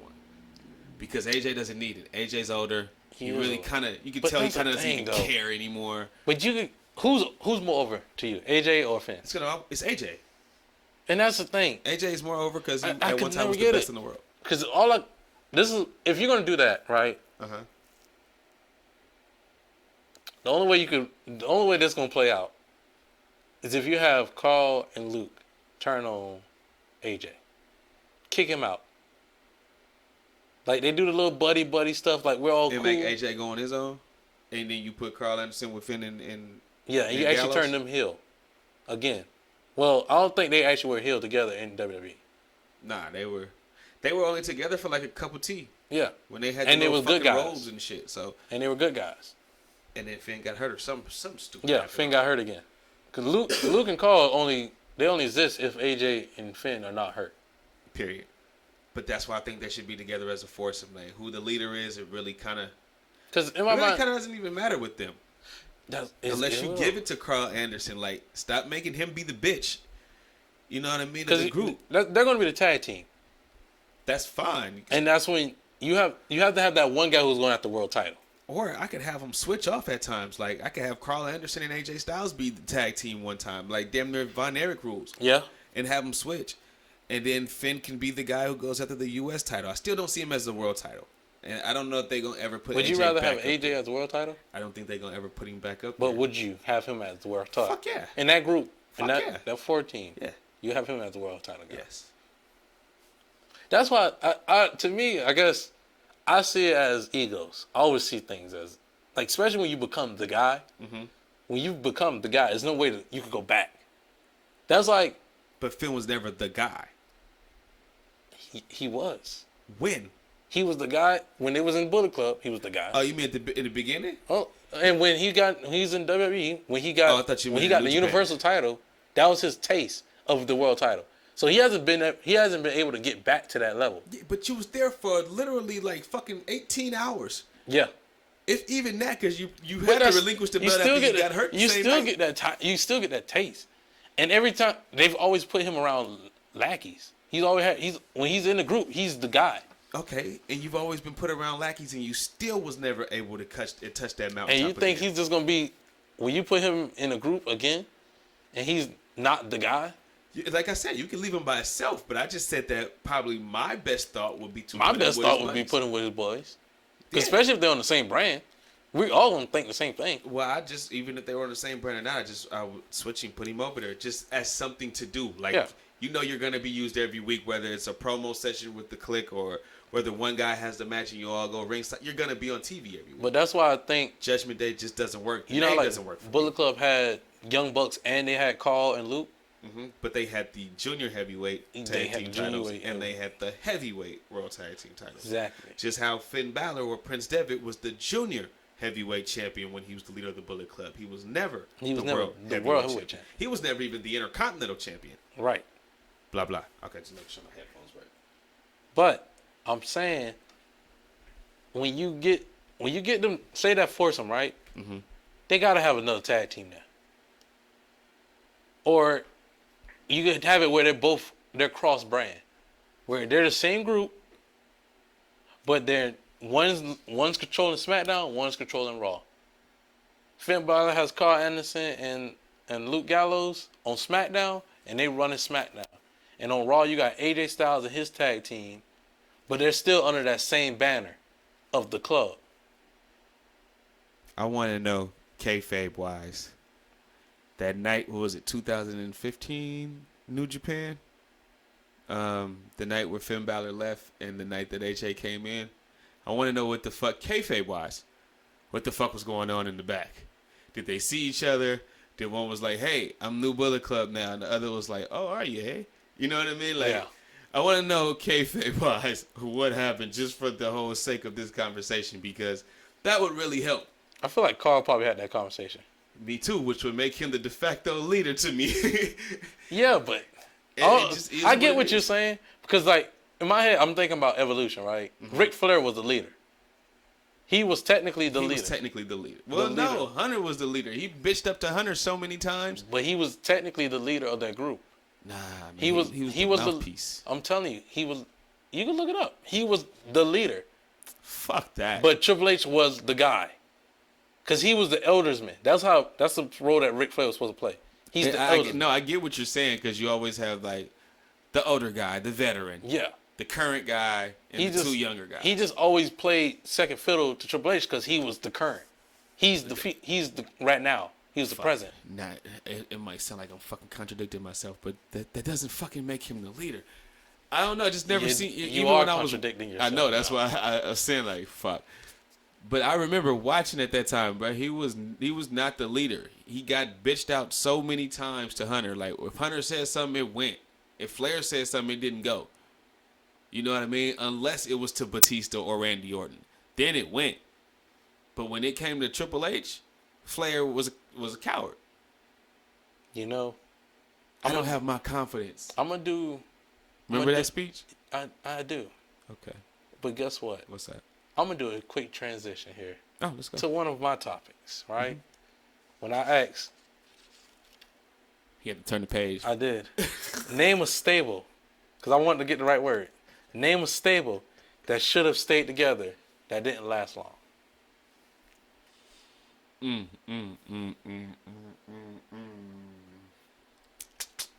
A stable that should have stayed together and didn't last long. Okay, I got one right now at the top of my head. I'm trying to think of if there's any others that I got. But I know one on the top of my head is kind of old, but WCW stable, the Dangerous Alliance is one that I could think of at the top of my head. Ravishing Rick Rude, Stunning Steve Austin, Beautiful Bobby Eaton, Paulie Medusa, Zabisco, and fuck, I can't never remember who the other guy was. But yeah, that was a group that kind of disbanded hella quick. Like, they was a group really not even a whole year, just from like most of '92, and I don't even remember how the hell they dissolved. Somebody got hurt and then they were done. Zbyszko got fired from the company. Yeah, but that's the main one I could think of off the top of my head. I was trying to think of a fucking great one, but the Horsemen were good, but they stayed together a long fucking time and kept doing reincarnations. But as I still think, what are yours? Or what's your I kind of have some. I have a current one. I wouldn't say current one, but like this time, and I have a couple around my time. The Pinnacle. A few of them. The Pinnacle. That died off quick. It should have. It should have. Yeah. No. AEW didn't know what the fuck they was doing. Yeah, I know, but it was such a great group to see. I was like, man, that looks like a great group. But AEW didn't know what to do with it. Okay. They had one member that didn't belong, but so did the Dangerous Alliance. So. They just had one member that didn't belong. And that was Sean Spears, and he kind of fucked up the whole look of that group. Like, you have FTR, you have Massive Wardlow just as the bodyguard. He wasn't even really wrestling. Then you got MJF as the leader. You could have went with somebody else. I don't know who the fuck else. Could have been anybody else but Sean Spears. I was like, fucking Sean Spears. And I fuck with Sean Spears, but I could not take him serious with that group. I fuck with Ty Dillinger. I fuck with the guy who was the Perfect 10 guy. He was entertaining. Sean Spears, I couldn't even get behind him in his match against Luchasaurus. I was like, yeah. Because he's been booked as a loser. He's been booked as a loser. And he had Tully Blanchard as the manager. Fire. But it's Tully, so you thought it'd work. Then, okay, This use Arn. This is I'm gonna work in the timeline. So right now with the Pinnacle, right? Yeah. Then I got Seth Rollins and his followers. So he's Seth Rollins, Buddy Murphy, and Authors of Pain. I got one too. But yeah. That was a COVID group that was so fire to me. And we never seen the fucking Authors of Pain again. Ever again. That's crazy. And that would have worked. I think that when you first started mentioning it, I was like, nah, fuck that group. That wouldn't work. But then when you said the Authors of Pain, I was like, oh yeah. Not when it was him. It was Seth Rollins, Buddy Murphy, and Austin Theory. Yeah. But I'm talking about, when those four, I don't even remember Austin Theory being in it. I just remember Seth Rollins. He was only there for a couple, maybe. And Buddy Murphy. Because he was with them for a cup of coffee. He was with Selena Vega, Angel Garza, and Andrade for a little bit. Yeah. And then all of a sudden he switched over to Seth Rollins and him. So that group, I thought it would have been fire. I got one. You done with that one? Yeah, go ahead. All right, I got one. The Straight Edge Society. Oh, man. The CM Punk, Doc Gallows. This is when I actually gave a fuck about Doc Gallows. This is like the one time. It worked. And Serena, just for her to shave her head for what was this, a 6-month angle, and Punk was looking like Jesus. And then they put Joey Mercury.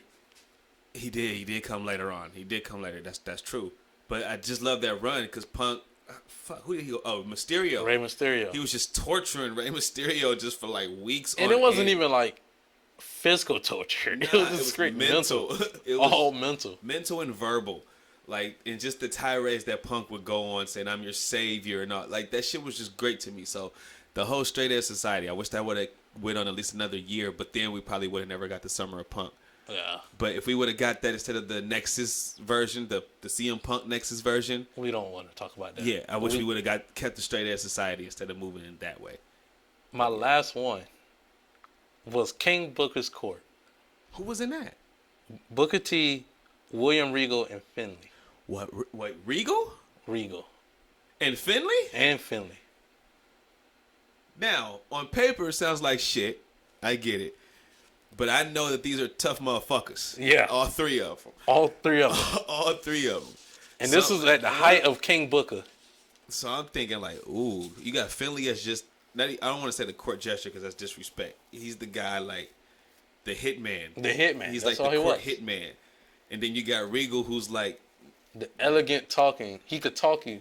But he's the guy who's under the king. Yeah. You know what I mean? He's the right-hand man. The right-hand man of the king. And then that kind of worked. I'd never seen that. I never seen them together before, ever. When they were together, they were fucking running. They was running shit on SmackDown. What was this, 07? 06? 07 going into 08. Regal had hair? Long hair? I want to say, yeah. I think he had medium hair. Like, he just can't. I think he just started growing it back? He was just growing it back. Damn, I do not remember this run, yo. This is literally right after Booker T beat Batista for the world title. That sounds like a hell of a kick-ass group. Even though, again, on paper, it doesn't sound like shit. Yeah. But again, knowing that they're... Well, it's because the fact that Booker T, they gave him that shit gimmick of being a king. And he took it and ran with it. And he was like, well, a king has a court. They have their guys. It's like how JBL did the cabinet. Right. He took it and all of a sudden, boom, you got Regal and Finlay. It's basically one of the two toughest guys in the back. Man, I got a group for you. One last one. The corporate ministry. Oh, man. We got it for a month. Like, we literally got it for May, and then it was over by the end of May. It was like... There's too many people in that group, bro. It's true, but it was, again, all the heels were in one group. Two mega groups come together one? Yeah. But it was... But the way it was, some guys got kicked out the corporation. Some guys got kicked out the ministry. Ken Shamrock, Mick Foley, Big Show. Remember, they all got kicked out, formed a union. Test. Yeah. They had formed a union or whatever because they was going against the corporate ministry or whatever. Yeah. So, and they used to come up with 2x4s or something like that. And don't forget, too, before really there was a corporate ministry and a corporation, Undertaker was with Vince. Yeah. So who knows what the whole plan was the whole year or whatever that they were apart against their counterparts. You know what I mean? So that's why I kind of was like, that could have actually worked and went longer. If the higher power was not Vince McMahon, but somebody else. I don't know who the fuck else that other person could have been. It was me all along, Austin. But if it was somebody besides Austin, and this is what, 2000? No, this ain't even 2000. This is 99.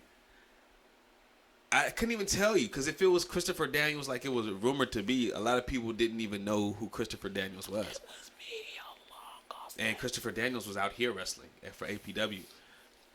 But who the fuck could it? I don't even know who it could have been. But yeah, fuck it. That was my corporate ministry. Oh man, I just thought about something. Oh, bro, I just had a thought. What?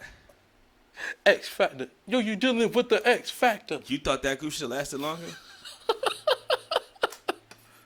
Without Albert, yes. What? Albert throws it off for me. And I'll tell you why. Here's the reason why. We know for a fact that X-Pac was a member of the Clique, and we know that Just Incredible was kind of a member of the Clique as well. Albert wasn't really a member of that. So to me, it kind of throws my psyche off. I know DX is the same way how the New Age Outlaws was not a part of the Clique or whatever. Yeah. But it just kind of throws my psyche off that these two lower card guys, they were the Clique guys, and now you just got big ass Albert. Like, do you feel like that's a dang? What do they call that? Old way of thinking. No, I can't think of it. My brain is going blank. When you think something is something, but it's not. Mandela effect. That's a Mandela. DX is a Mandela effect. Is it? Because people would think that Shawn Michaels was there with them, and he wasn't there at all. Oh, with the other four? Yeah, he was. He maybe showed up one time with them, but he was never there. 2 to 3. It was 2 to 3, but he was never in wrestling form. He always had a suit on. He always had a suit on. But no, he was never a part of that. That shit came for like celebrations of like 20-year anniversaries or 10-year. Yeah, but I'm saying people would remember people. Fuck that. Because if you go, oh, you remember DX? Oh man, yeah, I love Triple H, Shawn Michaels, Road Dogg, and you start naming all of them. But you, in your mind, you're like, oh man, I know all of them from DX. Right. But they never were all together. Nah, hell nah. They didn't. They came the night after Shawn left. Yeah. Because Shawn left 14, and then the night after, which was probably the best night after WrestleMania ever. That's when X-Pac showed up, and then at the end they beat up Mick Foley and Terry Funk in the cage. In the cage, and the Outlaws became a member. And you didn't even think the Outlaws was gonna become members. Like, you just fuck X-Pac. He was just 6 on fucking WCW. Like, oh shit, he's here. Oh, so who else is gonna come? Oh, it's gonna be 2 more members. Oh, so who else is coming from WCW? That's what you're thinking. But New Age Outlaws, they kind of like, they were perfect for DX stuff. They grew. Yeah, they grew. It was like they were DX without even saying they were DX. They were. In 97. And people were like, well, who is it gonna be? Well, it was kind of obvious. It was what you're saying, but you didn't want to. You didn't want to say it. Yeah, you didn't really want to say it. But it was there in your face until X-Pac came on. I'm like, oh fuck, okay, so the Outlaws are a part. All right, I'm still with it. Yeah, and there was no problem with it. No. But like, I'm just saying that's a Mandela effect. Like how people think that they went to WCW with a tank when they literally just pulled up in a Jeep. Hey, that was no tank. They put up with a Jeep. It was a Jeep Wrangler or something like. But it had a thing on it. A cannon. A cannon on it. Yeah. That's just it wasn't a tank. Is that a real Mandela effect? And they kept saying it was a tank. That's why. Well, I lived through it, so I could tell you I don't have a Mandela effect about that. Now I have some other Mandela effects, but not about that. That's gonna be another episode, y'all. What, Mandela effect? Wrestling Mandela effect. Please, hey, if it's anytime before anytime after 1992, I can let you know if that's true or false. After 1992? Yeah, if it's before then, I can't tell you. Oh. Because I really wasn't watching like that. I wasn't watching on a consistent basis. But my next topic, though, because we kind of skipped over it during the little SmackDown highlights, but there was a segment on SmackDown where Bobby Lashley pulls up in like a truck, a black truck.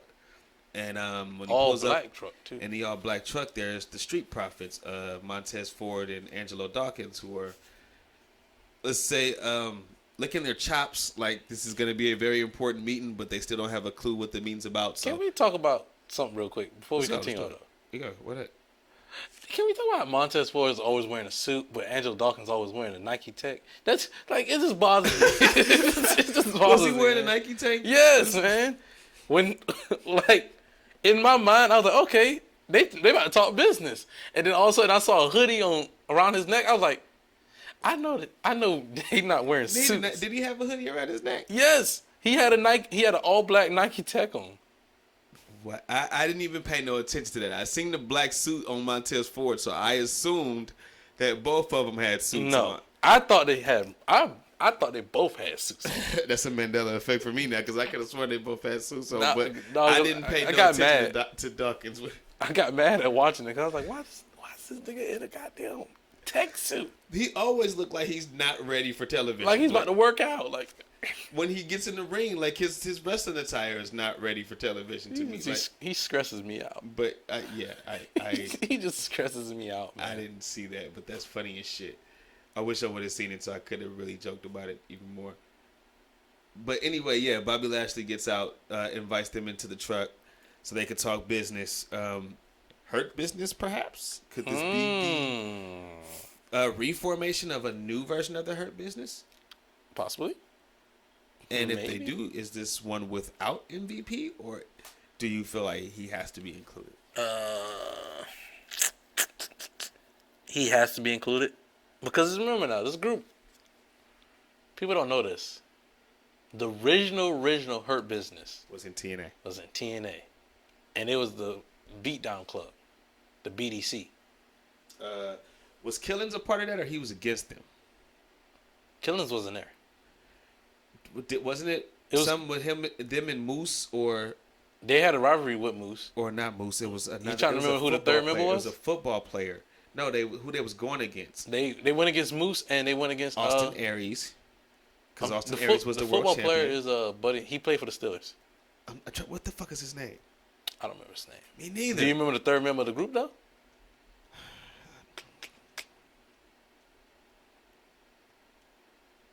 Was it Bobby Roode? No, they was beating up Bobby Roode.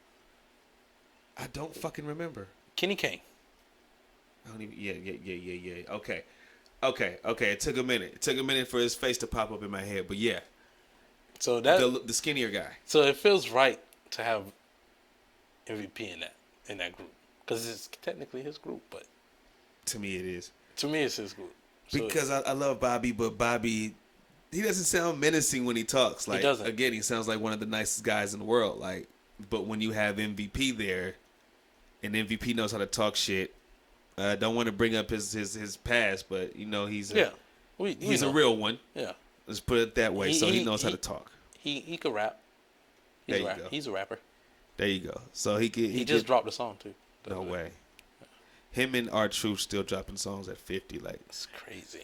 Yeah, I retire probably next year. It's probably when I'm done. You should retire next week. Nah, I still got bars. I've heard your songs. I know you've heard one. and it wasn't a bad one either. I'm about to say you still sent me a beat after you heard it. I'll just be trolling out here. Well, I got beats. If y'all don't know, I make beats. I just keep them in the vault. In the vault. Yeah. Can't edit them motherfuckers at all. So just come how they are. Yeah, they just come how they are. If you want to edit them, go ahead. Be my guest, but good luck, buddy. Oh man. So before we move on with this last topic, so Hurt Business, I do feel like yes, they need MVP. Maybe Shelton to be a fourth one, maybe not. It really kind of doesn't matter to me, but I'm kind of intrigued on the Street Profits now being a part of it. And do they turn heel, or will they try to keep them as baby faces? I think they turn heel, and we get a beef or a rivalry between them and the OC. Okay. How do you start that? I could buy that. You know, they're both going after tag team championships. They're both going after the world championship. AJ Styles going after the world championship. Hell no. What's the other belt? They go after the U.S. title. Yeah. Because AJ been in the U.S. title division lately, and so is Bobby Lashley. Makes sense. But I want Bobby to go after fucking Roman. I do too. He doesn't have to win, but damn it, just let him go after Roman. I prefer him. If he's going to go up there, I don't want him to get fed to Roman. Well, I don't mind it. I mind He's not going to win anyway, so it's like, fuck it. Because he's a beast. He is a beast, but unless you're going to let him be the guy to take that belt off of him, which... Here's my question, right? Fuck, who do you do? I don't know. What's up? We talked about it offline. We said, who will be the fourth member? Of the Hurt Business. Oh, we did. Okay. Yeah, I was sitting here scrolling SmackDown's roster. That's what I'm doing on my laptop. Scrolling SmackDown's roster. Mm-hmm. There is literally no one. That's not where I thought you was going. There's literally no one that I could see in this group at all. And it's not, I'm looking for the next African American, black person, whatever. I'm not looking for that. I'm just looking for anybody that could actually fit that group. And I'm telling you right now, the only person I could see fitting in that group, Bianca Belair, to compete against Michin, I guess. But Bianca Belair with Bobby Lashley and the Street Profits as her backup in this women's division, yo, that's fire. Because now we're going to get the attitude back of Bianca Belair. Then we got the muscle and the fact that she knows she could, like, ain't nobody going to touch her. I'm 1,000% for that, and I've kind of been calling for that for a fucking while. Yeah. Especially for her somehow just to get with her husband. And so, and again, I don't give two shits about Angelo Dawkins. I'm just gonna keep that shit 100. That's fucked. I don't give two shits about Angelo Dawkins. But Bianca Belair with Montez Ford and them being heels, and let her be able to go back to being the real EST. Yeah. Not this cheesy ass babyface version. Yeah. But let her be the real EST. And let Montez Ford finally let go and, you know what I mean, be a character, or let him sink his chops into something. Like how we, okay. It fucking works. No Dawkins. Just Hurt Business. Just Bobby Lashley, Montez Ford, Bianca Belair, that's crazy. MVP. Yo, that's crazy. You're crazy. No Dawkins. You're crazy. At some point, Montez is going to turn on Dawkins. At some point, but not right now. Fuck it. Why not now? You weren't not right now. You weren't good enough to make it to the Hurt Business, bro. You didn't even show up with a proper attire. You showed up with a tank top on. He showed up in a Nike Tech. Ice Spice like her men in Nike Techs. Hey, but this is the Hurt Business. We ain't worried about no Ice Spice. We taking care of business, and you showing up in tank tops. We supposed to look like. If not Bianca Belair. Nah, it's got to be Bianca. If not Bianca. Nope. I don't care who you. I'm okay with Dakota Kai. I'm not. I take Dakota Kai. I'm not. I like Dakota Kai. I do too, but not for that group. I know, but I want Dakota Kai as a babyface. There's no other option. I want her as a babyface. Okay. If she's gonna be a babyface, I'm okay with that. Bianca could go heel. Yeah. Thank you. I want Dakota Kai as a babyface. We'll keep that. We agree on this, y'all. Damn. Ding ding ding. We gotta get some sound effects on this motherfucker, so we better hit the button. Ding. So fuck. Let's get into this real quick. I had it, but sometimes the phone closes on you and shit. No. But shit happens. So anyway, the whole thing about the SummerSlam card. Let's go through that real quick. Oh, what's projected? Yep. So the projected SummerSlam card as follows: the undisputed Universal Championship match will be Jey Uso taking on Roman Reigns. Confirmed. Yeah. We have the World Heavyweight Title match: Seth Rollins against Finn Balor. Confirmed. We have the WWE Women's, let's say, Smackdown. Women's title, let's say triple threat though. It's going to be Bianca Belair versus Charlotte Flair versus Asuka. That's what it looks like. The Intercontinental title match, Drew McIntyre against Gunther. Next week going to be confirmed. Yeah, I think so too. Austin Theory defends the United States title against LA Knight. Oh. Say that one more time. Austin Theory defends the United States heavyweight title against LA Knight. Yes. We're going to fix it because you keep messing it up. What'd I say? Start one more time. This is the last time. Is it because I said the heavyweight? No. Just say it. I'll pause you at the right moment. Austin Theory defending the United States Heavyweight Championship against LA. Pause. LA Knight. Yeah. You're going to get it right. You're not going to fly past his name like he's not a mega star. I would have did the same thing with Stone Cold Steve Austin. Goddamn it! I'm just reporting the news. That's why I'm gonna fix it now. That's your job. I'm gonna clean it up. It's Austin Theory defending the SmackDown, or Austin Theory defending the United States Heavyweight title versus L.A. Knight. Yeah. You know how much editing I gotta do to get that fucking shit down, and how I gotta find exactly where this actually happened at. No. In the seconds, it's still a lot of work. You can figure it out. No. Why don't you should have wrote it down. Let's go. Son of a bitch! Now I'm about to write this motherfucker down at the 81-minute mark. Yeah, edit that one out. So we got the Cody Rhodes against Brock Lesnar. Doesn't have a match stipulation against it, so it looks like it's going to be just a regular match. But third match. Then the last two matches: Becky Lynch versus Trish Stratus. Please let this be it. And then the final projected match, Ricochet versus Logan Paul. Yeah, that's confirmed. My question is, why aren't the tag team titles being defended? I'm guessing they're going to be defended the night before. Maybe not, because who the hell are they beefing with to defend the titles against? The Judgment Day again? Yeah, I think that's what it's going to be. Maybe. I think Judgment Day versus Sami Zayn and KO at SummerSlam. It's already 8 matches, so that'd be 9. Bro, pull your trunks up, please. Yeah, I know, but I was like, what? Yeah, so it's a CM Punk match that's playing right now against, I think, Alex Shelley or somebody. You could have just edited this one out. Yeah, no, I'm not editing out because, again, I got to find this shit. So it was a spot where Punk does a flare spot, if you will, with the trunks down, and just so happened to turn to the right, and it's just... Who is he fighting, you say? I think he said Alex Shelley at the beginning. That's or is that Roddy Strong? That's Roddy. That's Roddy. Damn. They just showed a close-up of his face. So Roddy used to be fat back then. he actually had some weight on him. Yeah. He had a little gut. Damn. But he still could go. Damn, how like poetic is this though? Because they was just like on TV together in like that little angle or whatever, and now to see this match from like 06, 07. That's dope. I didn't even know they knew each other like that. But the whole tournament was Ring of Honor. I know, but I be forgetting what years guys was there. Look, fucking Foley and Samoa Joe. And everybody has been in Ring of Honor. I'm not saying that they haven't. Again, I'm saying I don't remember when guys were in there together or if they were in there together. Damn it, my vocals just went out. Did yours go out? No, I don't know. All right, no, he's gonna be doing a lot of editing. No, I'm not. This shit staying in. So what the fuck are we on now? Right now, so that was the SummerSlam card.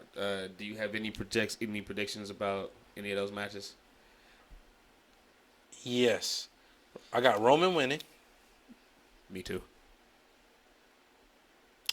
Got Roman winning. I got Asuka winning. I have Logan Paul winning.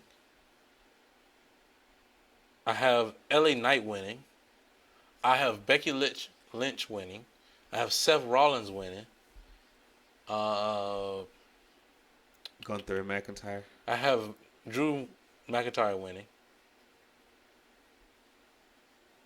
Damn. That's damn. You think they're gonna beat Gunther? Yeah. Damn. Okay. And then Cody Brock. Cody wins. And I think that's it. Yeah. I kind of agree with you with all of them except for the Gunther McIntyre match. I mean, if you're not gonna have Roman lose, we can place a bet on that one. That's fine. But if you're not gonna have Roman lose, why have Gunther lose? You know what? And we ain't even Especially talking. the Drew. We're not even talking cash. It don't even matter what it is. I don't know. I wouldn't beat Gunther yet. We will place a wager. I still think Gunther need that match against Brock. That night I'm gonna be drinking anyway. So I like to. So if you don't know, your boy Playboy Troy loves to drink. We'll watch it on that bus color. I'm a fan of drinking, and every pay-per-view, I find a drinking game. There's always got me fucked up. What, a drinking game? Yeah, I ain't fucking with you. Why? You can stay home. Why? How you say that? I ain't playing no drinking games with nobody. No, gotta be fucking. It's not bad. Like, you know, they're usually they're not hard. They're really easy if you think about it. If you think about it, okay. Cause I got one pulled up right now. How much thinking you gonna do when you already like 10 shots in? You ain't gonna be doing too much thinking. It's not like a lot of shots. It's just drinks, right? Like you get one drink, right? Right. So, for example, the last one was night 1 of WrestleMania. Okay. So you get your one drink to start off the whole entire night. 1 sip for every entrance. 2 sips when WrestleMania is said. He said 1 sip for every entrance. Bro, it's 10 matches. That means it's probably 20 competitors. If it's a fatal 4-way match, it's over 20 competitors. Those are sips. So you got 2 sips when WrestleMania is said. 3 sips when someone hits their finisher. 4 sips for every submission. 5 sips for anyone that has new gear or new music. 6 sips. You said this is a WrestleMania game? Yeah, this is a WrestleMania night 1 drinking game. Yeah, bro, I don't have that. I ain't got that in me. I'd be fucked up by the 3rd entrance. He said how many times they say to WrestleMania, how many people with new entrance attires? It's every WrestleMania. If Seth Rollins is in the first match, you know he got a new outfit. If AJ Styles is in the fucking 2nd or 3rd match, you know he got a new outfit. No. What the fuck are we talking about? My favorite one is the Royal Rumble one, right? It said for every entrance, taking 3 shots. 1 sip for every female and male entrance. 2 sips for every surprise entrance. 3 sips. With a surprise entrance, you good. You probably get 2 of those. Yeah, you might get 2. It's not that bad. 3 sips every time the road to WrestleMania is said. 4 sips every time someone points at the WrestleMania sign. That's not 2, bad. That's 2 at least. 5 sips for each winner of the Rumbles. Wait, what? So if you choose, so say me and you are watching the Rumble. I say Gunther was gonna win. Mm-hmm. You say Cody Rhodes gonna win.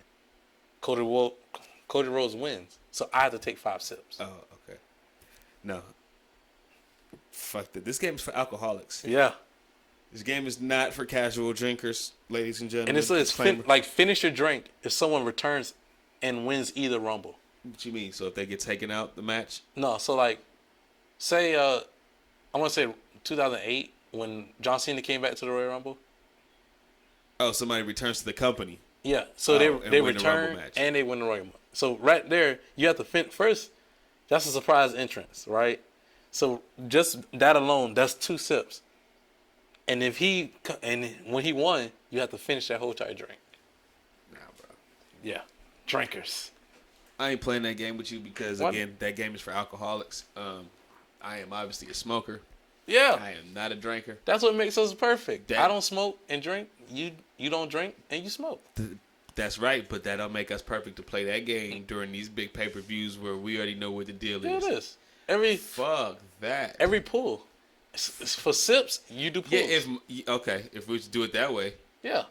That means nothing to me. I hit 3 blunts and that thing, but the drinking part, what? I'll be fucked up. Ooh. It's 1 cup. You're not taking. This is not like. You'll be done with the first cup by the time the second match is over. You said how many times they say WrestleMania.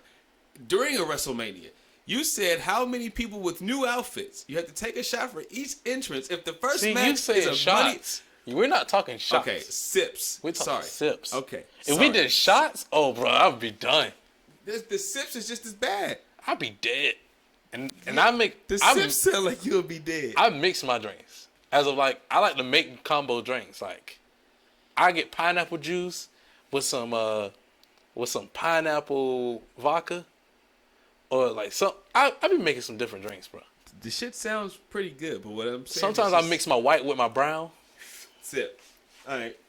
Sip. So what if the first match is a Money in the Bank match? You're fucked. 8 sips. 7 to 8 sips. And then you see somebody does a submission move. That's 4 sips. And then they say, here at WrestleMania. That's like 5. All right. So say in the same match. You could probably get like 15, 16 sips. Not like 30, bro. Because what if everybody comes out with new attire, bro? This is WrestleMania, so everybody coming out. If it's The Miz in the first match, you got new attire. That's why Royal Rumble, bro. I was fighting for my life. But they don't. They kind of come with new attire because it's a big pay-per-view. But Mania, bro, everybody has a fresh outfit on. One sip every match, every entrance. So that's 30 people in a match by itself. So that's 30 sips straight. And then half of those people usually come out with new attires. I'll give you that just because they start off the fucking Rumbles now because it's 2 of them. You start off with the Rumble. You start off with a Rumble. So, yeah. So same difference. And then you have guest appearances in the men's side usually. So the fuck is this? AJ Styles. I never knew they had a match against each other. Bro. I thought they hated each other. I'm telling you. Everybody crossed paths in Ring of Honor. I fucking thought they hated each other. Now I ain't gonna say I don't feel like doing the podcast, but now I want to watch this shit. Like I'm telling you, everybody crossed paths in Ring of Honor. What the fuck is If you was any indie guy, you had to cross paths in Ring of Honor at the same time. You had cross paths. Damn, he towered over AJ. There is no match that hasn't happened. There's no more Ring of Honor was giving you dream matches before dream matches. You didn't even know these. You didn't even know these guys. You didn't even know these guys. So you had the AJ Styles versus But I knew Punk before he came in, just because of the matches with Raven. It was the matches with Raven is how I got hooked on who Punk was. Those fucking I Quit matches, the dog collar matches and shit. That's how I got hooked on who Punk was in Ring of Honor. And look. And you see Cornette was there. You see who the manager is? Do you know who that is? Daphne. Ain't it? No. Who's that? Daphne. That's Miss Brooks. Nah, from I don't TNA. know who that is, dude. I thought that was Daphne. She used to be the manager of Bobby Roode. I swear she looked like Daphne. That's not Daphne. Damn, bro, that's crazy. We just kind of sorry, guys. Veered off. We do a lot of veering off. AJ Styles. I thought AJ fucking hated him, so I never thought they worked together. But to transition it though. Yep. Let's go. Name a promotion that you would bring back today. Let's see.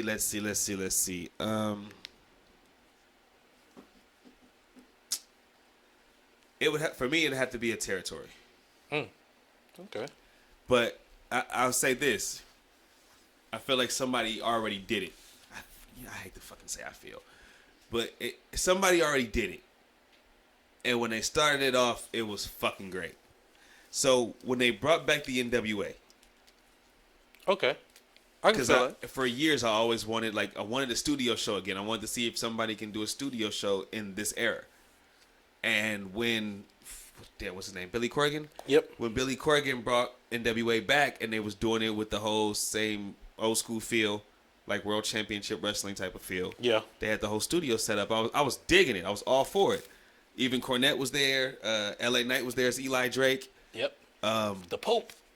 Nick Aldis really kind of got me onto it, especially after his match with Cody or during their build up. Yeah. It's kind of what got me into watching that NWA show. But that was really what I wanted. And then for some reason, it just kind of started going downhill, I think, during the pandemic and shit. Yeah. They kind of went to shit. But something like that, just to really have the studio session back. But if not the NWA, just to give you one, I wouldn't mind either something like Mid-South or something like Memphis.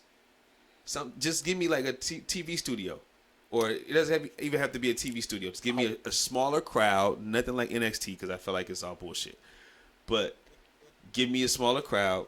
I want a different route. Oh, you want something bigger? Not bigger, but I I want to see a territory again. I went with the OG ECW. I knew it. The OG. I'm talking about. So with the 1993 ECW before they even went extreme, or are we talking like no 96 when they first just started just going batshit? When they went batshit. Okay. Like I'm talking about New Jack, the Dudleys, RVD, like everything. Like they're blowing up. I like that. That's my OG ECW. Not the territory ECW before then. Cause I think there was Eastern Championship Wrestling before then. Yeah. Not that one. We talking about Extreme Championship Wrestling. I only said them because they had so much. They had characters, but they had you entertained all the time. Their matches were not the best matches. Nah. Not at all. But I could sit here and turn on an ECW pay-per-view not knowing what's going on, and they're going to give me that cold open with the storyline. Because usually it always start off with everybody who's going to be on that pay-per-view talking. And it'd be like New Jack in the middle of the street talking about how he about to bust somebody's head open. The Dudleys sitting there in a circle of 5 people just sitting there talking. Then you had like Sabu with a nail in his mouth. Sabu with a nail in his mouth. RVD sitting there like with So this is young RVD. Yeah. This is TV champ RVD. Yeah, with Bill sitting there hyping his head up and everything. Oh, no, Fonzo. I don't want to say Fonzie was there with him yet.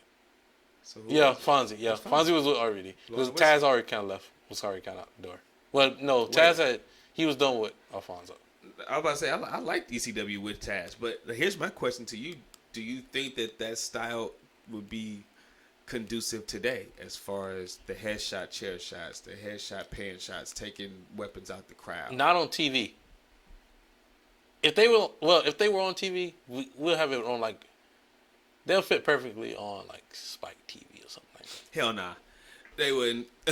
I'm trying to think of it. I'm really YouTube, trying to Rumble. think of a TV network that's kind of still edgy. None of them, man.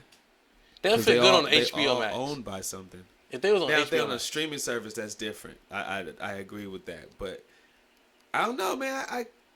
Because to me, I sat through that ECW. It reminds me of NXT. Cool, it reminds me of when NXT was just on WWE Network. Mm-hmm. I like that. I like NXT when it was on WWE Network. They were way better then. Oh, before they went to USA. Before they went to USA. Yeah. That's what I'm thinking of this ECW. Like, if they on HBO or if they on like Adult Swim. Adult Swim. Yeah, because like that's a late night show. Because really Adult Swim comes on at like what 8 or 9 now. Yeah, 9. Bro, that's could be 8. Could be 8. That's prime time. If you give me an ECW show right now on Thursday nights on Adult Swim, I'm gonna show up. I'm gonna watch it because I know they can do whatever they want. The Cartoon Network got to take that risk. But if not, they could still put that shit on fucking Max. Yeah, because Adult Swim is owned by it's on Max. Yeah. It's on Max. So that's why I say Adult Swim, because they've been taking a risk all these years with Adult Swim. Adult Swim has been raunchy all the time. Always been. So here's my only pushback to that, if you will. So the only pushback that I got is like, say, because I feel like, I feel like shit. WWE already tried it. You know what I mean? And even though theirs was shitty, when it first came back, they tried. Because they had a lot of the recognizable guys. And then try to bring up young guys and had Paul Lee booking it. But then it went to shit. Yeah. You know what I mean? This is not run by WWE at all. But it has to be ran by Paul Lee, and if it's not ran by Paul Lee, I don't think it's gonna make it. And we take like how I would set it up is ECW is coming back, but Paul Lee's coming back with it. This is the end of the blood. Like the bloodline is coming to the end. We don't see Paul Heyman in WWE no more. But how do you do it? What do you mean? Because it was easy for, let's say, like an NWA now, because you see that they were able to do it, to bring back the studio. You know what I mean? How would ECW be able to do it without recognizable characters that could really still go in the ring.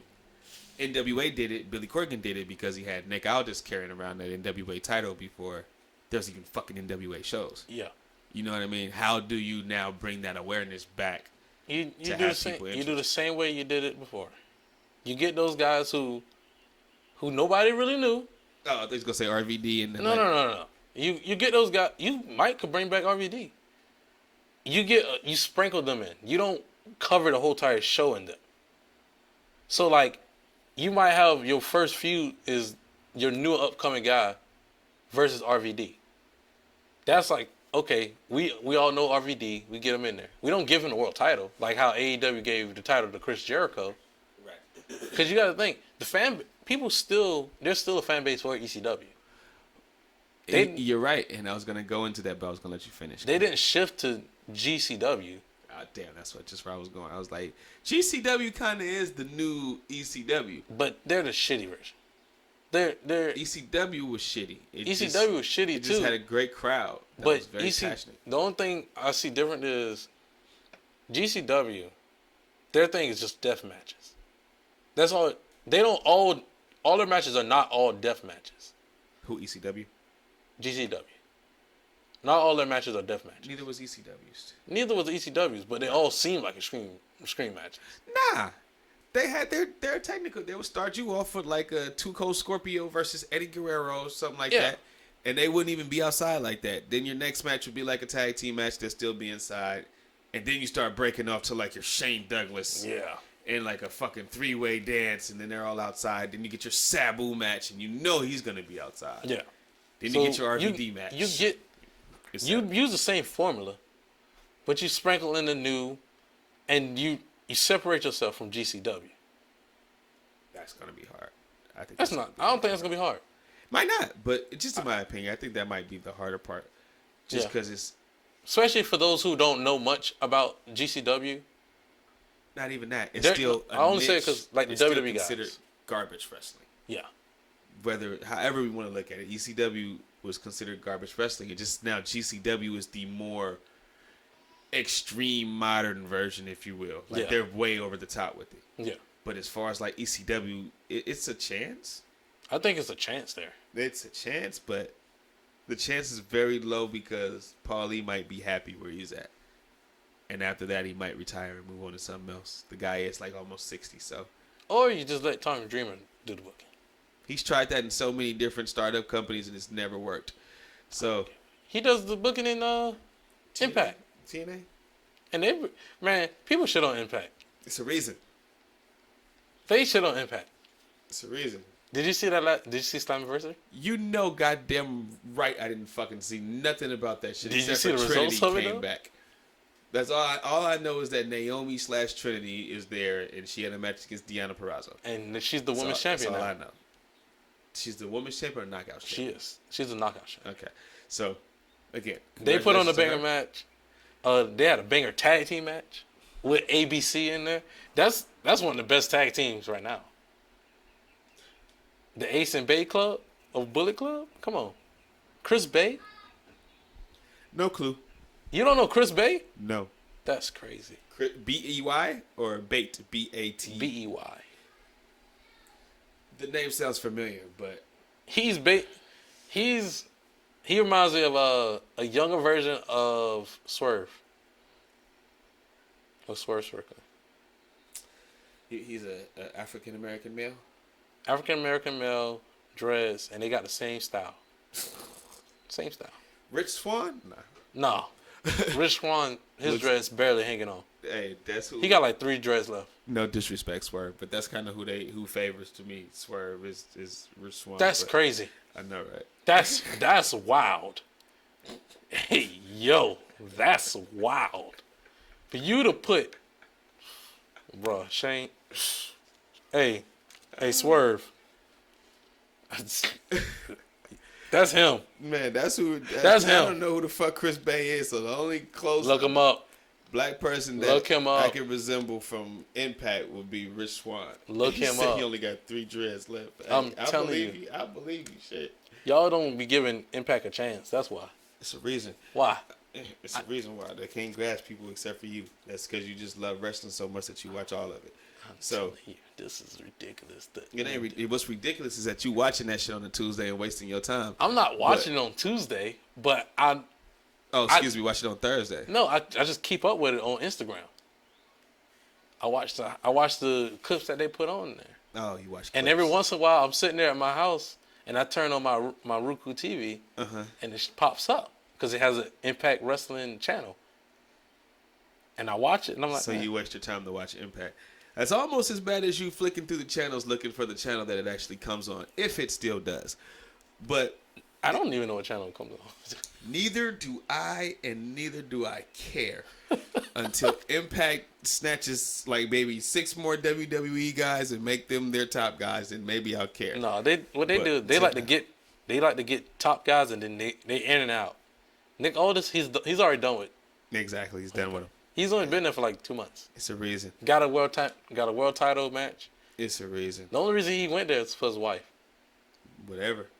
Mickey James, bro. I know who Mickey James. I know, but like I said, whatever. He messed it up. Punk messed it up. And she does the booking for. She does some of the booking for the women for the knockouts. Damn, bro, you see that? Punk fucked up AJ move. The little float over DDT. Yeah. The float over reverse DDT. Yeah. That's probably why he was mad. He's like, God damn it, you fucked up my moves. But I love Punk though, so I'm not jabbing. So the next thing here is gonna be the Bayley injury. So. Per Cage Sites, Bayley had competed in a fatal 4-way match for the WWE Women's Championship at a house show in Salisbury, Maryland on Sunday. It was a match with Asuka, Charlotte Flair, and Bianca Belair. Fans in attendance had tweeted a video where Bayley had collided awkwardly with Asuka before she had clutched her knee and went down to the canvas. She just ran. The referee made an X symbol with their arms, which was typically means that there's a legit injury going on. But the match concluded soon after. But she didn't finish the match as she was walked out. But Asuka Charlotte finished the match with the pin from Asuka onto Charlotte with the roll up. But anyway, there was rewind.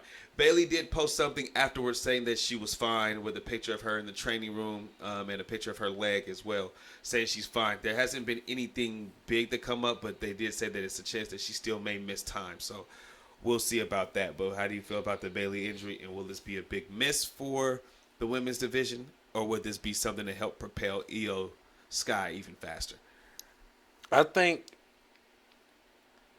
that it's a good thing. It gets Io Sky. Oh, you know what? I'm sorry. I heard everything you said, but something big happened tonight while we're recording.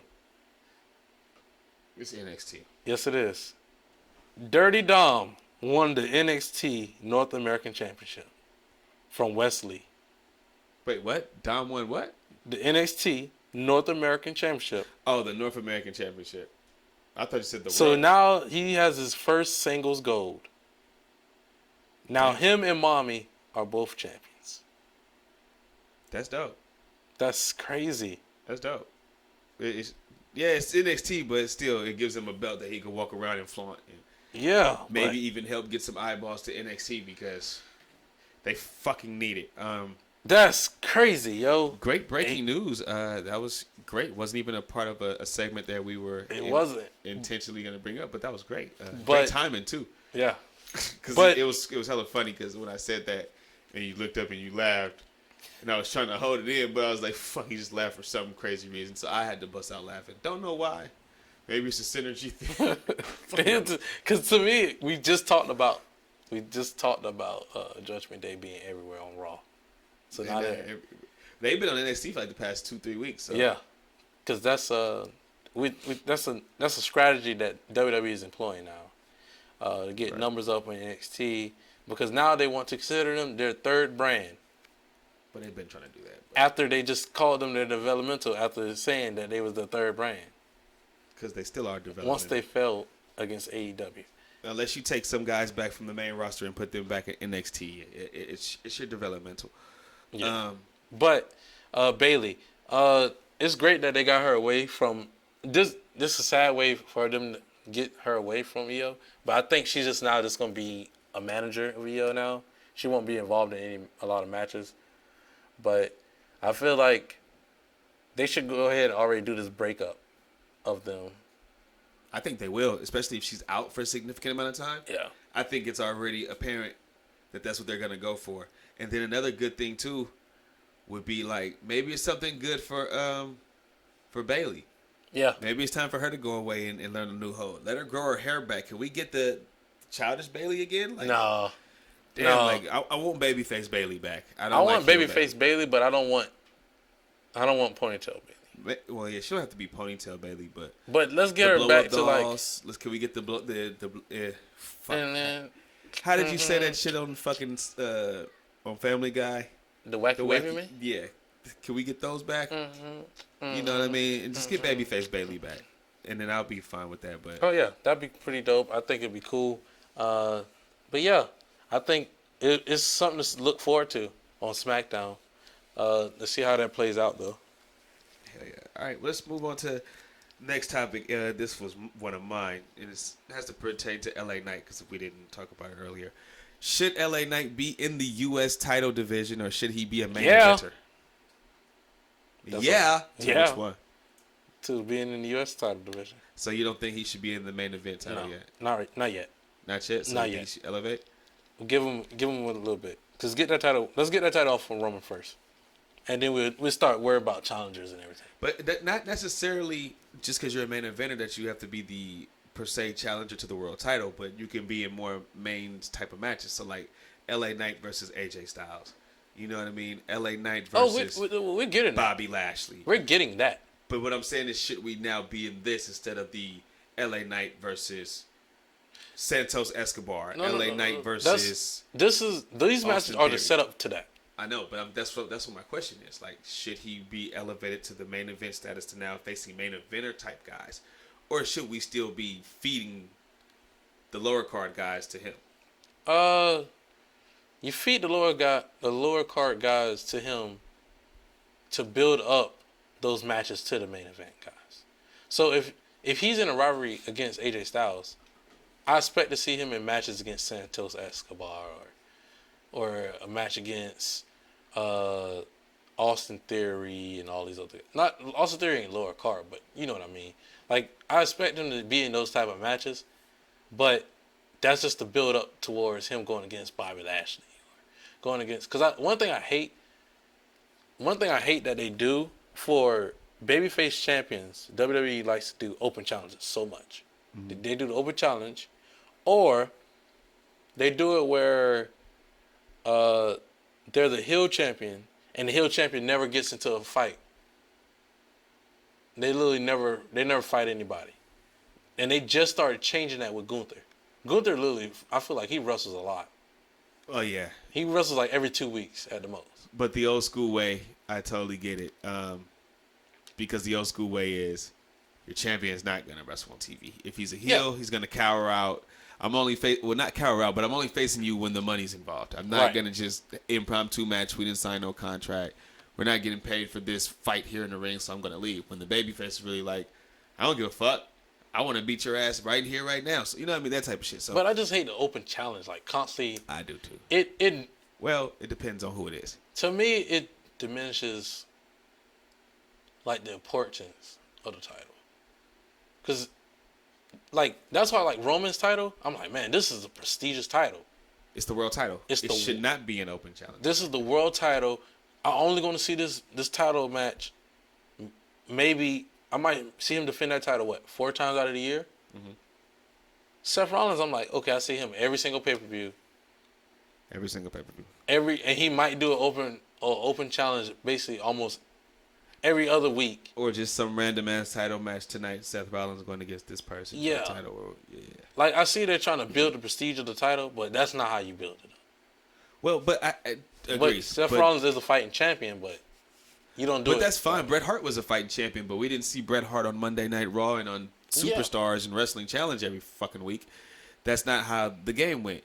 And to me, it's like you should have, like maybe your U.S. title be the one title that you have open challenges. It even has a good ring to it, the U.S. Open.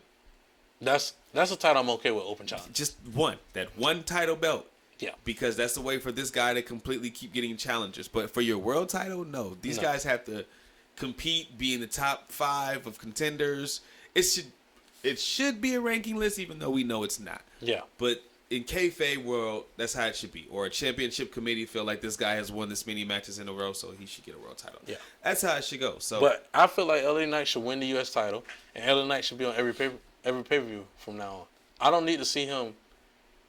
He should not defend that title on a SmackDown unless it's a big name guy like AJ Styles or Bobby Lashley. And if the card is stacked with stories. It just sucks because it feels like, when has the U.S. title really ever meant anything except for when it's around Cena? So that's why it kind of has meant something a little bit when it was on Seth Rollins. And it was like it meant a little bit. It didn't mean the same as when Cena had it, but it meant a little bit, you know?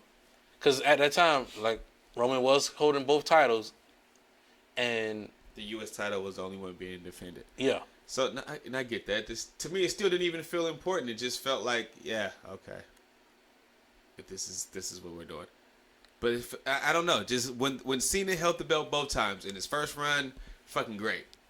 And that's kind of like in its infancy, really, at the beginning. You talking about, the spinner USA? Yeah, even before he changed it into the spinner belt. Remember, he won it from Big Show or whatever the situation was.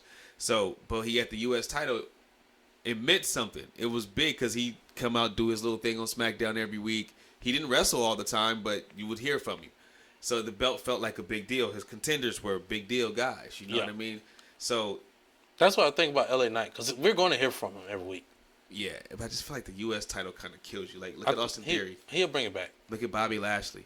Like, that U.S. Bobby title. Lashley, Bobby Lashley had a title, I was like, okay. After he lost it, it was like, no. That first where the time. fuck was he at? Because he lost the title, and all they did was kept having, literally, that belt, literally, it was just rematch after rematch. And then you had Seth Rollins. Then Seth Rollins get the title. Then Austin Theory gets the title. And it's literally just those three playing around with the U.S. title. He said playing around. That's really true, though. Because it meant something when Bobby had it. Right. It meant something. Like, okay. The first run or second run? The first run. Yeah. Said this last one, fuck no. The last one, it didn't. Because they was playing Ring Around Rosie with the title. So it's like, it didn't matter. Because he knew one of those three was going to hold the titles. Right. Okay. But right now, I feel like LA Knight, if he gets that title, it's going to be something. We're going to get those, him versus, I feel like that might even be a way that we could get Karrion Kross activated up in there. Like, he becomes important again. Yeah, that's true, but I feel like that type of role is perfect for Karrion Kross. Yeah. Because right now I kind of don't see him being that upper echelon guy right now. Yeah. But I see it for LA Knight. And for me, I feel like LA Knight really shouldn't be in the U.S. title division. If you want to just give him that belt for the fuck of it, I guess so. But to me, he should be elevated now. You hear the crowd pops. You hear how the crowd feels about him. Not saying he has to be the world heavyweight champion, but he should be going against those top guys. Because now we have, no offense to Jey Uso, but now we have the Usos going against Roman Reigns, and this is now have the world title hostage. Like, there's no big contenders now for Roman. This is WWE's fault. Because that title should have, I'm not denying that. All the way up to WrestleMania, I kept saying Cody shouldn't win the title. Because I wanted him to go through adversity. But in hindsight, Cody should have won that title. Because this story could have been, this story could have still been going without the world title. Without the world title. But the problem with that was, if Cody went the title, what was it going to be the story after that? There's a reason that Brock attacked him. Now you can have a reason to have Brock attack him. Yes, it all makes sense. That I could take that. And that's probably what was supposed to happen, but then they called the audible. I think that was always supposed to happen. And then somebody the last day, WrestleMania Day 1, they called the audible for the next day. Like, nah, we're going to have Roman continue it so he can get to 1,000 days. It had to be, because why we still have not got a reason for for Brock attacking Cody Rhodes? Yeah. That's because they was like, fuck it, we're still going to do it. They was like, we'll figure it out later as it goes on. But Cody had to have been the guy that was supposed to win that title. And being in that Hulk Hogan spot, your monster's going to come in and attack you and announce that he's the next challenger. That makes more sense. And then you can still have your breakup of the bloodline, because now, how are you tribal chief when you lost the belt?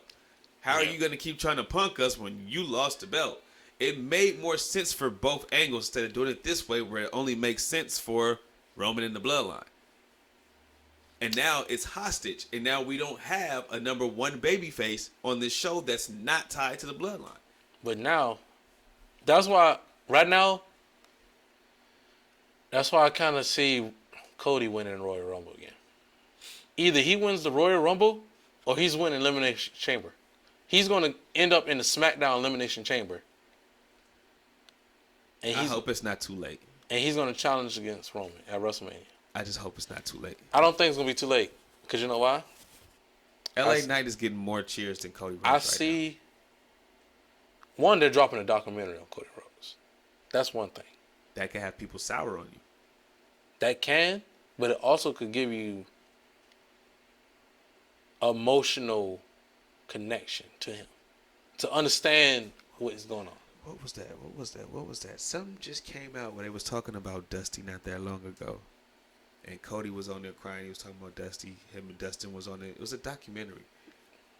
Probably WWE Icons. What was it? Icons or something probably. Like that. And the sisters was on there, and the mama was on there, and everything. They just had that. We don't need nothing else. That's why we were behind you for WrestleMania. Yeah.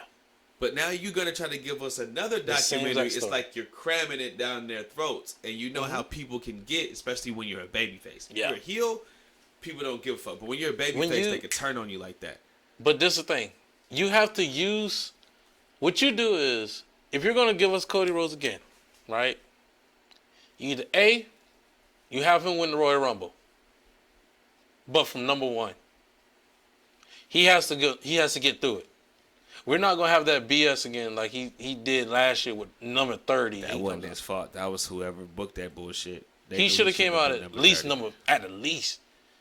well, really the 5. latest 15. If he went halfway, okay. 10. 10, okay. Should have been like after the first round. You should have been the guy to come in and hold the rest of the Rumble together. Yeah. Like not that 30 shit. Yeah. I kept getting mad. The more numbers kept coming out and he didn't come out, I'm like, are they really gonna make him be 30? Yeah, I was getting madder and madder. The whole time I'm playing drinking. Too. I was playing drinking game. And I was sitting there. This is what made it worse. I'm watching it with my brother. And I was like, yo, because I knew Cody was gonna win. I knew he was gonna win. We all did, but not from number 30. But I kept saying, I was like, yo, if anybody that comes out from 1 to 15 wins the Royal Rumble, you got to take 2 shots. If anybody from 16 to 30 comes out and wins, I'll take 2 shots. So that was the deal. The whole time I'm sitting there, I'm like, okay, Cody's coming out. He's coming out. He got to come out. 15 came up, no Cody. Now I'm sitting there like, what the fuck, blood? Like, fuck. I'm just sipping. I'm doing nervous sips now. I'm like, bro, please. You know what? Cody just might not come out at all. He might not come. Nah, I knew it was going to be 30. And as I'm sitting there sipping, I'm getting madder. Like, I know they're not about to have this man come out at 30. Sound like that cartoon. He's not coming. I know he's not coming out at 30. That would be so stupid. He comes out at 30. I was like, WWE, you just know how to trap yourself in the corner. Not even Vince. That's something I'll blame on Vince. That was probably a Vince idea. I just can't see that being Hunter being like, hell yeah. So since we know you're going to WrestleMania in 2 months, we're gonna have you be number 30. Unless he's trying to fuck him over, and I just don't see Hunter doing that now in his older age. So it just was weird as shit. But again, I'd be okay with that if he has to come out at number 1. But to me, make that a story too. Once we get, make that a story. Before the Rumble happens, he has to fight. He has to. He has to fight. Especially if you want to be able to choose what show you're going to. Yeah. So make that a story. But if it's Cody that's taking that belt off of him, I'm fine with that. Again, I just hope that it's not too late. And now that Punk is staying in AEW, if we have a Cody setup where he goes, I want to come out from number 1. That's when it's like, okay. It has to be forced by some authority. Somebody else. Yeah. Like he lost a match. Now he has to be number 1.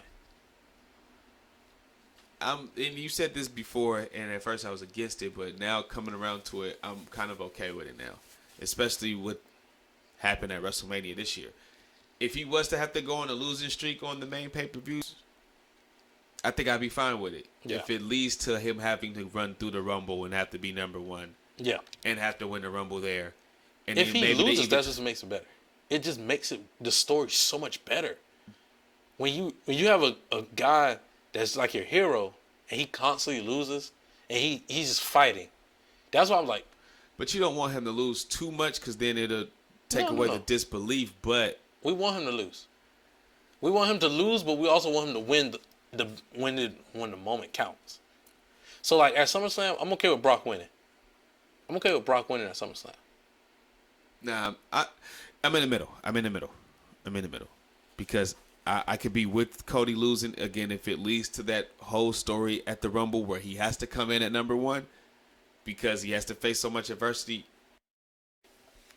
But still, if Cody has to face the adversity in the Royal Rumble, to get to the Royal Rumble, then I'm all for it. But besides that, yeah, if he loses to Brock, he loses to Brock. But rubber match, it is what it is. It would have been better if they had the belt. Yeah. So the belt would have probably made it better, but I guess, the trials and tribulations of him getting to the belt, I guess, counts. But this rivalry is killing off the momentum. It's killing the momentum for Cody, man.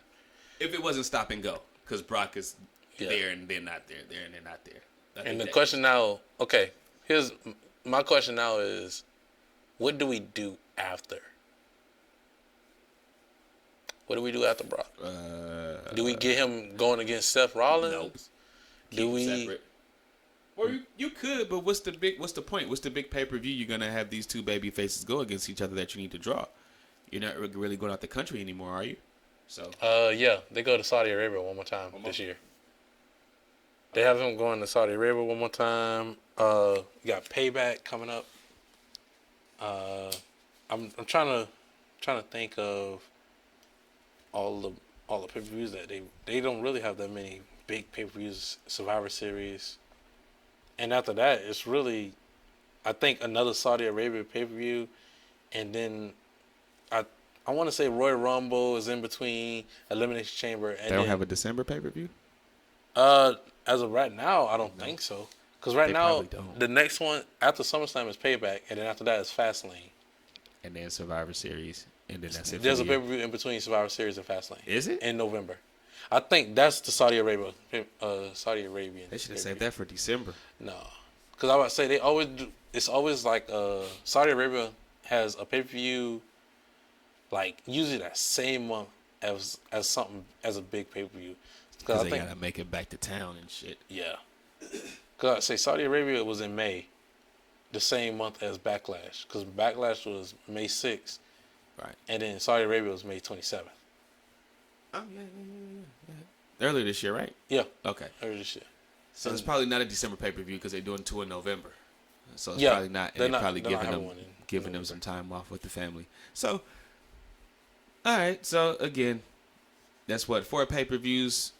Fuck. I don't know what the hell you do with Cody, dude. Like, yeah.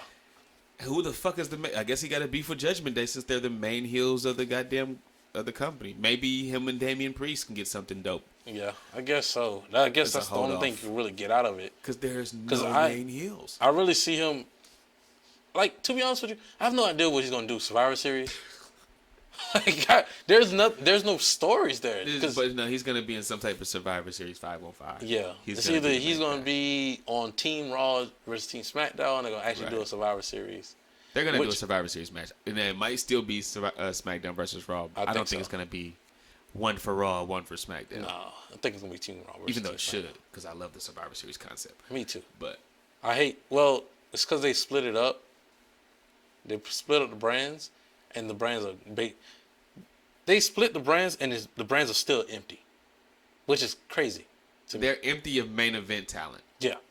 No, they're empty of people you care about talent. Shit, to me, that's main event talent, really. Yeah. I mean, main guys, you know what I mean? Because, Mick Foley kind of was a main event guy. But he really kind of wasn't. It's like, depends on how you picture him. Like, Like we see the same Kane. We see the same 15 guys every single week. That's Seth, a lot of new guys now though. Seth, Finn, Dane, Dom, Cody, Gunther, Drew, Kevin, Sammy, Riddle. That's it. I mean, you could add the you got Imperium. Add Chad Gable's group, Chad Gable, because they're on TV every week. But to me, that doesn't count as like people that you care about. We already have. I care about them. They got a good little side thing going. But that's for Tommaso Ciampa, The Miz, Shinsuke Nakamura. They're not even there every week like that though. It's like they give them a week and then give them a week off. Give them a week. Give them a week off. But if we start that list right there, the people that we really see, that's 14 people. Which is fine. That's still enough for you to do a 5-on-5. That's 10 guys. Yeah, but 2 of those people you got to take out for a world title. No, you don't. Especially if you're already going to have your SmackDown versus Raw world title. Well, I'm talking about if you're trying to do Raw versus Raw. Like, no, you I'm have trying to do one 5-on-5 for Raw and then one 5-on-5 for SmackDown. Yeah, if you're trying to do that, right? Mm-hmm. And we said 15 guys are always on TV. Yep. 2 of those guys are... 2 of those guys are the tag team champions. That's one. That does not matter. So they could be in the. So you're gonna put them in that match? Yeah. Okay. So one of those guys is the world champion. So you're gonna put him in that match? No. So now it depends. If he has a contender, then you give him the match against the contender. If he has the match against the other world champion from the other brand, then you put him in that match. If not, then absolutely he could be in the match. It's happened before. Yeah, but I prefer. I don't prefer title matches at Survivor Series. I prefer if we're gonna do a traditional 5-on-5, I want like something to be. I want it to be important. I agree. Not just a random 5-5. Like when I think of 5-5, like just off the top of my brain, I thought about the Team DX, right? Team DX versus Team Rated RKO. The one that was over in like 5 seconds. Basically, it was like DX. I love the Hardys, match, but it was fucking quick as hell. CM Punk. Yep. Versus Rated RKO. Eminem. Or John Morrison. Mike Knox. And there was somebody else. I can't remember. And 2 other people. Was Carlito one? One person. Was Carlito one? Or Snitsky? Or... I can't remember who it was. I think it was Kenny. Kennedy? No, Kenny. Kenny who? Dystra? Yeah. Nah. He was on. It was Spirit Squad versus the old guys. That was the other 5-on-5. That was from 05. That was in the same pay-per-view. Huh? That was the same pay-per-view. What? Spirit Squad versus Ric Flair. I thought you were saying against Sean. Oh no. But that 5-on-5 had like a. It was like, okay, the rivalry is. You had rivalries inside the rivalries. That's why I think it was Eminem, because it was the Hardy Boys against Eminem. Then it was Rated RKO versus. It was a tag team. No, because the remember tag team that the Hardys was beefing with, and then CM Punk was beefing with John Morrison. John Morrison was beefing with Jeff Hardy because they was beefing over the Intercontinental title. Matt Hardy had a rivalry with with Gregory Helms. So that's what it was. There you go. Boom. They had a rivalry. He was on that other squad. And then Mike Knox and CM Punk had a rivalry. There you go. Over Kelly. And then you had DX Rated RKO. Boom. So you had rivalries intertwined. I'm glad you remember that, Gregory, because this is the second time we done brought up Gregory Helms, because he just like him is not the Hurricane. It's just like you forget. Especially me, I forget. You remember that theme song? Come on. Fuck no, I only remember it's a hurricane coming through. When he shows up at Great American Bash to win the Cruiserweight title. But he had a bandana on. But I know you're talking about, but. Because he was in that Survivor Series match. That's why I was like, when you say who the person is, I'll tell you. I know it wasn't Kenny Dykstra, but when you said Gregory I don't even think it wasn't even over. That rivalry between him wasn't even over the United States title. I think it was over he had a Cruiserweight title. Yeah. I think they just had a rivalry because they both from North Carolina. They just had some type of rivalry. Or they were friends together. Yeah, some. But you're right. It was Jeff Hardy against Morrison. I didn't remember the Punk against Knox, but yeah, that sounds right. Kelly was involved. She had a crush on CM Punk. Yeah, he really hit that. Anyway, and then the DX and the Ready RKO. So yeah, that makes sense. But again, still, just give me like 1 or 2 Survivor Series matches that mean something. And again, it can just be rivalries that culminate and guys team up because that's how it started. It started with like, okay, who's your main one-on-one guy? It was Hogan and Andre. So then you just surround them with other guys who are beefing with each other as well. So that's how I look at how the Survivor Series should go. Whether it's Raw 5-on-5 or SmackDown 5-on-5. Just give me 2 of those. That takes up a good hour of your show right there. So if you want to give me a world title match or a match between the 2 world champions, boom, that's another 30 minutes. You're going to have your girls match. Boom, there's your girls match. Man, please don't. Just give me. You're just gonna have a girls give match me first. one. Give me the real title match and give me Rhea versus Io Sky. I'll take that. And then you're gonna have your Raw Women's title because they're gonna have 2 women's matches on the pay-per-views. That's how it's been going. You have you have the the World Women's Champion of Raw and the World Women's Champion of SmackDown face off. You have the World Champion of Raw and World Champion of SmackDown face off. And then you could probably do your 2 Intercontinental Champions or your Intercontinental Champion against your U.S. champion. That's probably gonna be what they do anyway, because that's then you have your 2 Survivor Series matches, which you could still do. They ain't gonna do that. I know they're not, but I'm saying that's what because again, you have people who actually still do like the Survivor Series concept. Yeah, you do. If not, then change the fucking name of the pay-per-view because it started off 5-on-5 teams of 5 strive to survive. That was the whole tagline for Survivor Series. Right. Like that's what it was, and then they dropped it down to 4-on-4. Then they dropped it down to only doing 2 a year. Then they dropped it to only doing 1 a year. Then there was a couple pay-per-views they didn't do it at all.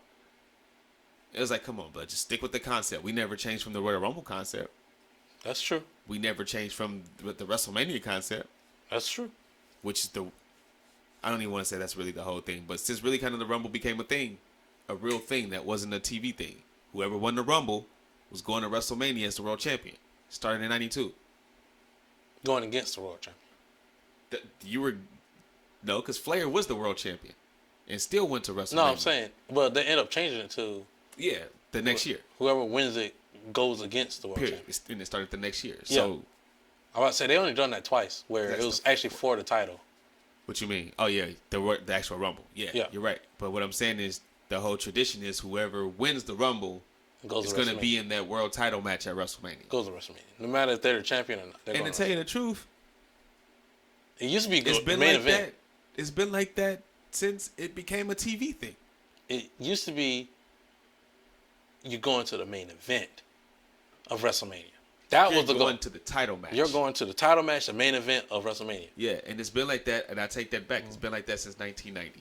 But I'm about to say, there's been times when people who won the Royal Rumble didn't get a main event at WrestleMania. And that's what people were complaining about. It's been multiple times. Now, I don't care about you having the last match. Is that what we're talking about as a main event? That is the main event.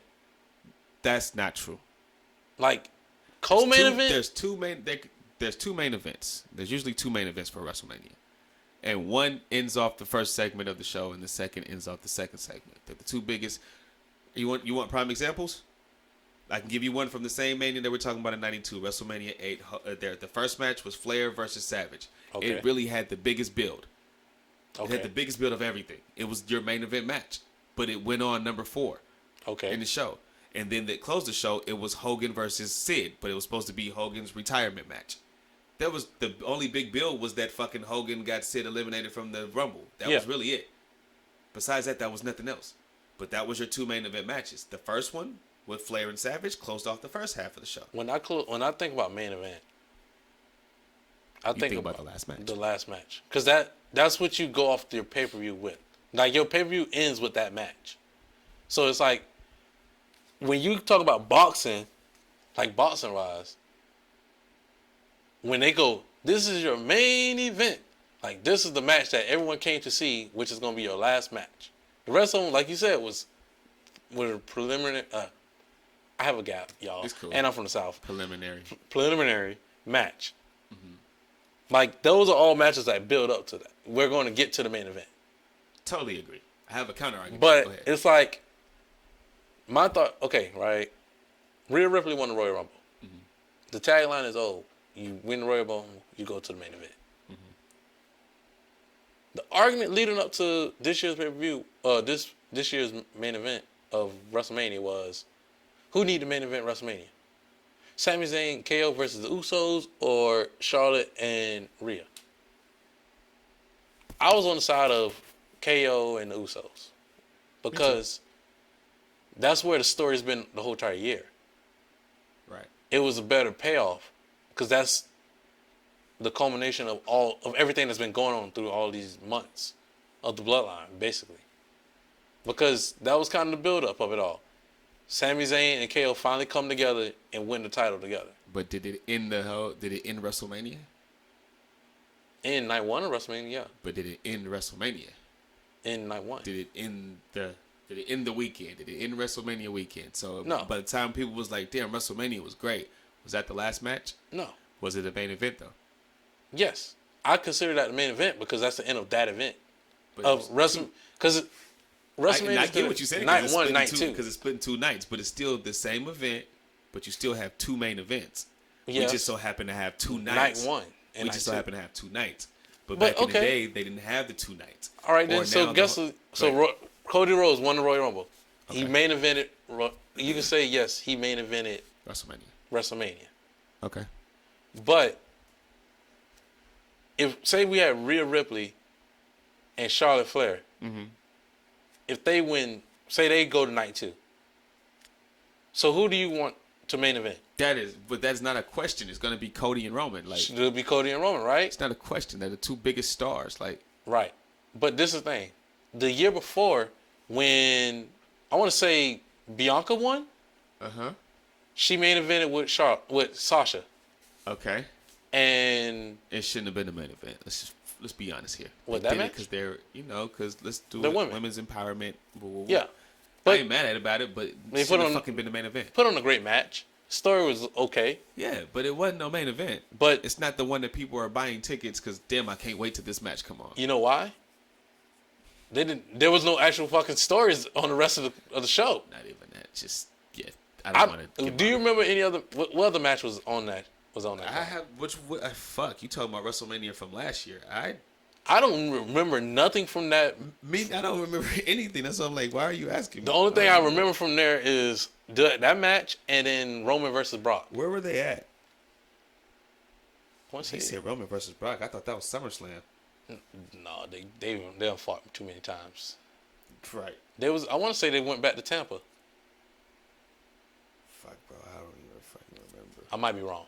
I might be wrong. Even if you are, I don't even remember to even to say that you were. Because I want to say they were in Tampa. Because I know the pandemic. Fuck, who won? So this was after the pandemic came back? Had to be after. So that was year, Texas. Texas. So that's not the year that had Danielson versus no. Roman versus Edge. No, this was Brock versus Roman this was the biggest main event of all time. I don't fucking remember that Mania. Because that's the Mania when Kevin Owens and Steve Austin close out the show. Oh, okay. They were the main event. Vince botch. Yeah. No. Against Pat McAfee. Not yet. That's second. That's second. But it's still the same WrestleMania. Yes. Got you. Yes. Got you. But that first night, KO and Stone Cold closed out the show. I didn't even remember that. That's crazy. But everybody was really upset about that because I'm trying to remember who won I want to say Ronda Rousey won the Royal Rumble. And they were the last match, but they weren't the main event segment. Because the main event ended up being Stone Cold versus KO. Yeah. But I'm thinking that you going back to the year where the triple threat and the girls main event at the Mania. No. That's what. Besides that, that's probably 2 or 3 years ago. It's because my whole counter argument to the whole thing would be like, did we ever see Mike Tyson have a fight, but on the undercard there was a Lennox Lewis fight, and there was a Holyfield fight, and a Hitman Hearns fight? I wouldn't be able to tell you that. I'm not a huge boxing guy. Okay, so was there ever a time that we had? Oh, you said you're not a boxing fan. I was gonna say, was there ever a time really where we had a Floyd fight followed by a Zab Judah fight followed by a Cotto or a Pacquiao fight all on the same card? We never seen that.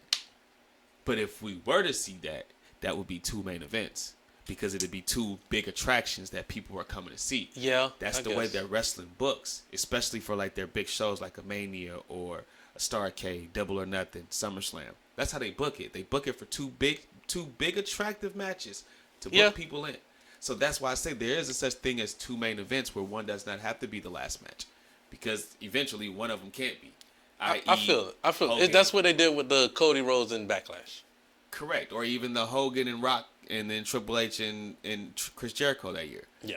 So it's a possibility because, again, you're trying to get the attractions in. And my only kind of argument was just that we never seen the three biggest boxers at a time, because it's always three.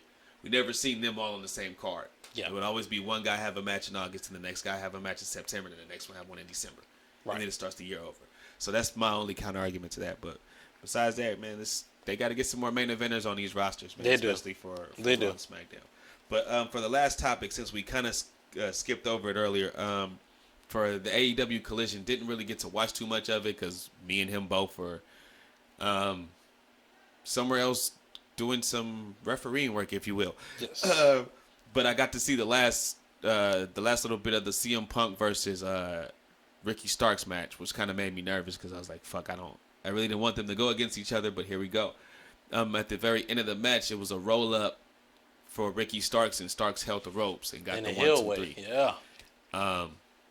And then walked out. Now we just really kind of got the Ricky Starks heel turn. Not even really. Has it even been a year? Maybe. Are you talking about the face turn? Nothing. Yeah, his face turn. Sorry. Yeah, it feels like a year. It just happened. Really? It's been a year. I don't remember him being a heel. Him and Hobbs at Double or Nothing last year was May. Okay. And that's when, so around February is when he turned babyface against Hobbs. So it's been a year. So anyway, he's kind of just really turned babyface. So it's like, and he's very charismatic of being a babyface. So my whole question is, should he be the one to turn heel, or should it be Punk? Because Punk right now with the John Cena type heat, where sometimes there's cheers, sometimes there's boos, but he's getting a reaction. I'd rather have Starks be the heel, because the only reason I went there is Starks remind me of a young Rock. He reminds me of a young Rock.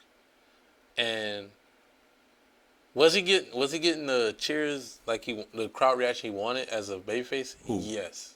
Rick. Exactly. He was. And Rock could not get that. Yeah. But so he's already figured out half of it. Why fuck it up now to make him go heel to turn back babyface? The problem is AEW does stop. They don't do stop and go. Yeah. So it was literally we saw Starks for 1 week. We don't see him for another 2 weeks. See him for another week. We don't see him for another 2 weeks. That's over now. Like now, hopefully we see him like every single week. But Punk and Sanjay are helping in the back. Yeah. So yeah, we're gonna see him every week now. But I prefer him to be heel instead of CM Punk. But they're probably gonna end up turning CM Punk in heel. They're probably gonna end up turning. I think it should be Punk. He should have turned heel first, but I like Starks being heel too. So I'll give you my take. I'm okay with Starks turning heel only if Punk and FTR turn heel too and they become a group. I'm with that. Because the way everything went with the 8-man tag, it was like, fuck, they got chemistry. Like, this works. Even the interview segments in the back, it fucking works. I already love FTR with CM Punk anyway. Yeah. And then you add the young Ricky Starks, charismatic, handsome. He does his little thing with the hand and you know what I mean? Like, he's very charismatic. He works, and he's getting the babyface cheers.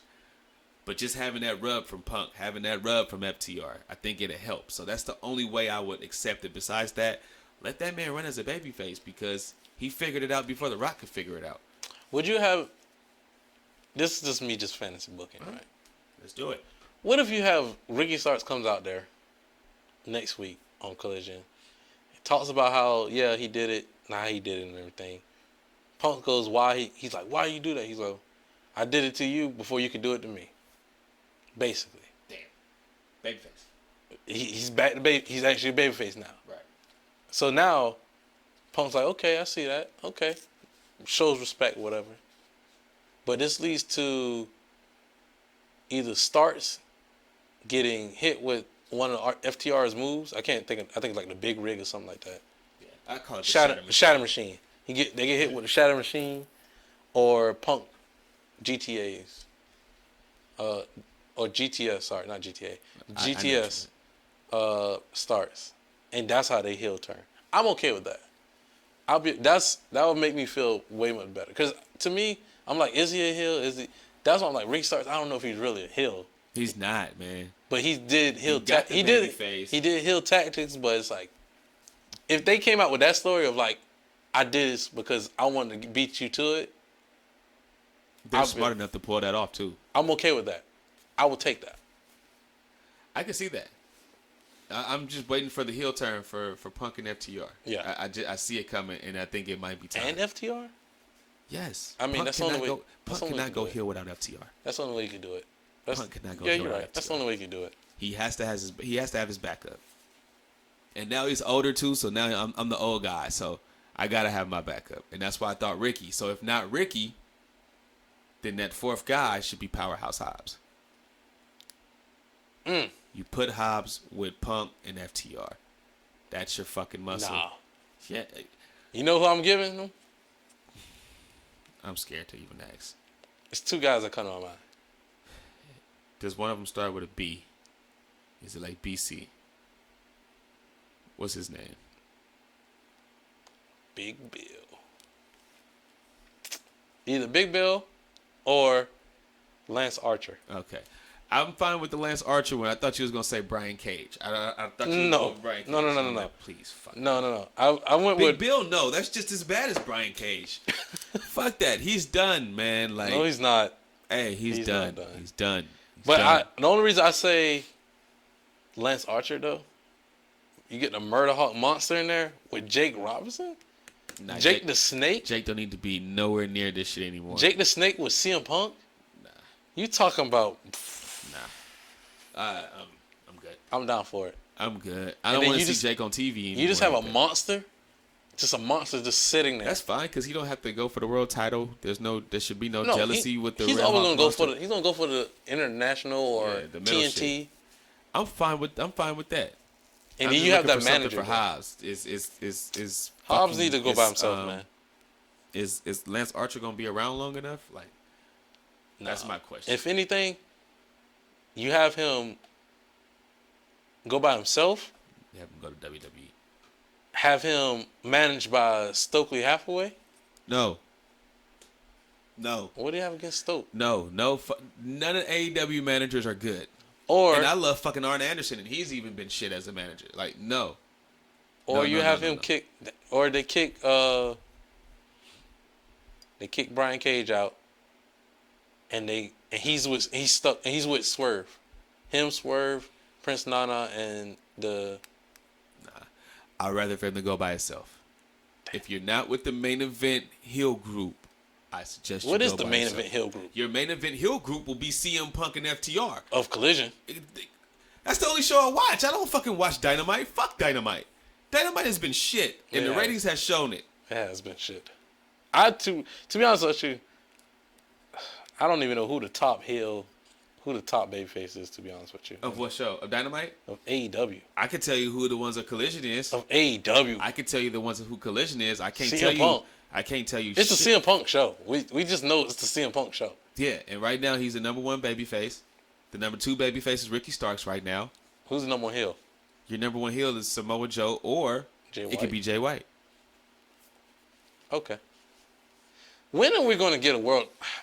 Man, I don't know, man. Or MJF could still be your number one It's heel. a lot He of did have a match on the show. lot of questions. A lot of questions. It is. All right. Because but- CM Punk walks around with a bag of the old AEW world title. So when are we? That's going to end up crossing. They're going to end up crossing paths.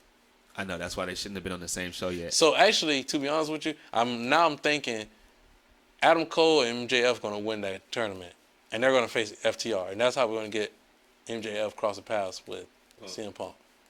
Well, of course they're gonna win the fucking tournament. We already know that. But is that gonna be the match for the England show? Yeah. What is that? What you're ending with? Which one comes first, Chicago or India? England. So, and then yeah. Chicago a couple days later. Yeah, that's how you end it. Oh fuck. So then, if that's the case, then you have MJF versus Punk in the Chicago one. Yeah. But to lead up to that, you have MJF take out Adam Cole. So we could swing back to that story later. Yeah. If that happens, who knows? Adam Cole could fuck around and just turn heel, or Roddy Strong can turn heel. Who knows? Who knows? Who fucking knows? Right. AEW. They just the inmates run the prison. Not anymore. They have a whole list of like 15 new rules and shit now that they have to abide by. They need to. Well, it's not. So basically, it's rules, but it's like you have to just run that by your producer. Well, hopefully your producer.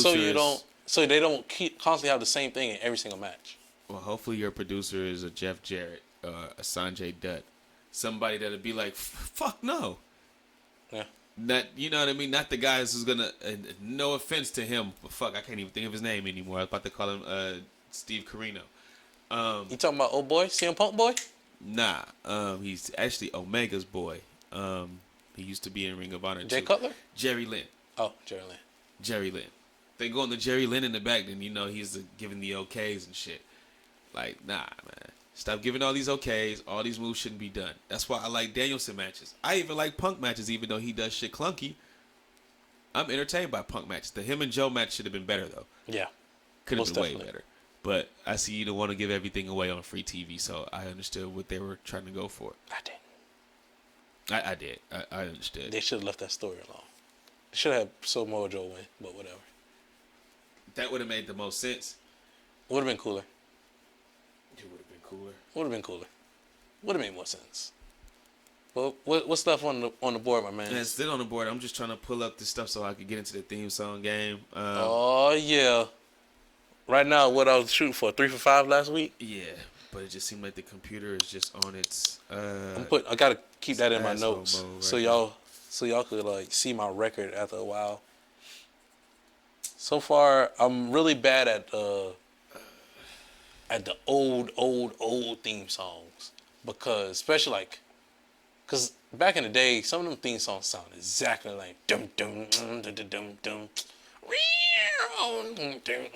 Oh, guess what? That's a cowboy. So now I gotta figure out that's Black Jack Mulligan's theme song. I don't even think Black Jack Mulligan had theme songs. Because he was a rough and tough Western man. So he wants rough and tough Western music. Rough and tough Western music. Damn, I don't want to do this shit over the phone, but the computer's straight tripping.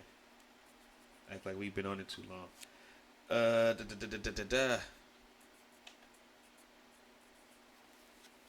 Come on, computer. Come on, computer. Come on, computer. Oh, you just all snapped me. Biscuits and gravy. Make me a man. Biscuits and gravy makes you a man? Yeah. Does it? Well, since you're doing all this, I'm going to go ahead and plug some stuff. Go check out the Heavily Opinionated Podcast on YouTube.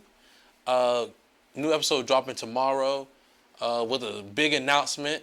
So go check that out. We also have a new episode coming up on Friday. Go follow us on TikTok at heavily.opinionated on TikTok. Follow us on Instagram. I want to say the Heavily Opinionated Podcast. I want to say that's the name. Yes, it's Heavily Opinionated Podcast, where we talk weekly sports. This past week, we talked about, we didn't talk about a lot of topics. We only really talked about 3 topics this past weekend, which is not bad. It's really good. We talk about a lot of things from basketball to soccer, wrestling, football. We talk about all the sports that you really want to talk about. So, hey, go check us out at the Heavily Opinionated Podcast, featuring your boy, Playboy Troy. Playboy Troy. Say it with the cadence. The Playboy Troy. That is the one, the only, the one and only Playboy. Your mama keep calling me, I'm gonna block her. Troy. Hey, well, I say this. I appreciate that time that you took because it was able to get everything the way I needed to get it. So hopefully we can start this shit right here, right now. This is the official theme song, gang. See if he can get, see how many he can get out of 5. We're going to up it up one of these weeks, but Let's go. Time is always on a constraint. So let's see if this first one will come on without an ad, which it probably will not. And if he does have an ad, I'm going to throw a generic beat on top of it. And of course it has an ad. Jesus. Alright, here we go. Ain't no pay. Uh-oh, here we go. Raven. Sorry. Yokozuna. With Mr. Fuji, too. Alright, for sure. That was quick. That was quick. Only 0.6 seconds, huh? All right now. The land of the rising sun. That's where he comes from. He's not from there, but yes. WWE's. He's a Samoan. Slap a Chinese dude with him. He's from Japan. He's from Japan. He's from Japan. Okay. Let's see. Of course. Damn, was that shit hella loud too? Maybe. Yeah, mine was kind of loud on my end. I damn near jumped. All right, here's the next one.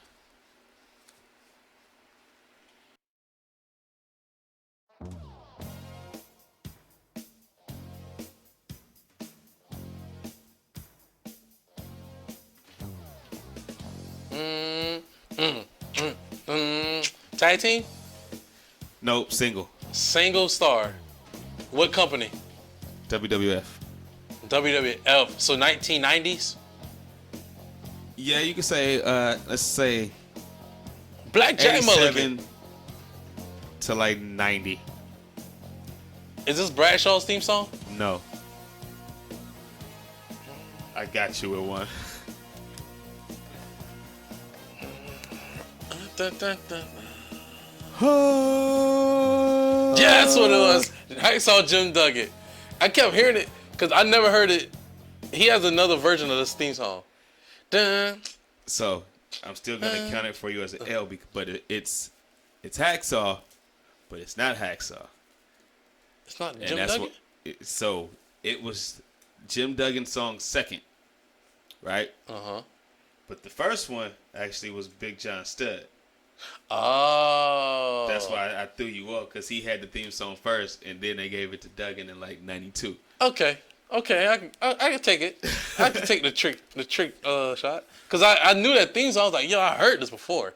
I know this before. And so I was trying to give you the hint. I was like, And usually Hacksaw Jim Duggan, his has the actual in it. Yeah, at the exact same spot too. That's why I was like, fuck it. I thought you. That's where it was at. I was like, if he says Duggan, I'll give him Duggan for a second, but it's really Stud. So, Big damn. John Stud. All right, here's. Wait, what? Damn. Uh-oh. Fuck, they're not giving me what I want now. Don't you hate that shit? Sometimes. They gonna give me the weak one. It's gonna be easy. And this ain't the one I'm really looking for, but.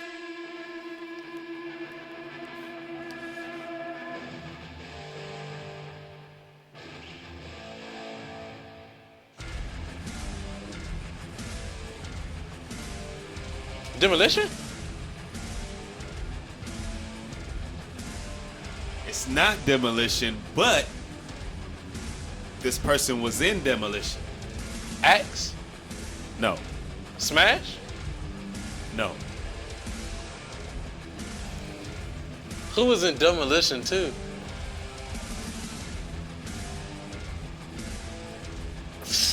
I don't know. This one now I'm definitely gonna blank now. If it ain't Axel or Smash, who else is in Demolition? I can cut it off. Huh? Keep it going. Yeah, go ahead, cut off. You good? All right, so Who was it? there's Axe, there's Smash, there's Crush. Crush. Oh, he was the third man. Yeah. Oh. Axe, there's Smash, and there's Crush. You know, my brain said Demolition. It said Axe and Smash, and in my head, I kept going, well, Sonny was in Legion of Doom. That's all kept coming to my brain. But you know what's so crazy? You do sound like a Legion of Doom ripoff. That's all it kept. Because in my head, I was like, that sounds like Legion of Doom, but that ain't Legion of Doom. Nah. That sounds like a cheap version of them. No, that was the second version too. So yeah, it sounds like the ripoff. That's ridiculous. I'm shooting what, 1 for 3 right now? Yep. That's crazy. Right. I gotta make a comeback. Come on. All right, this is an ad. Oh, I'm about to say. He's like, damn it. I'm about to go ham.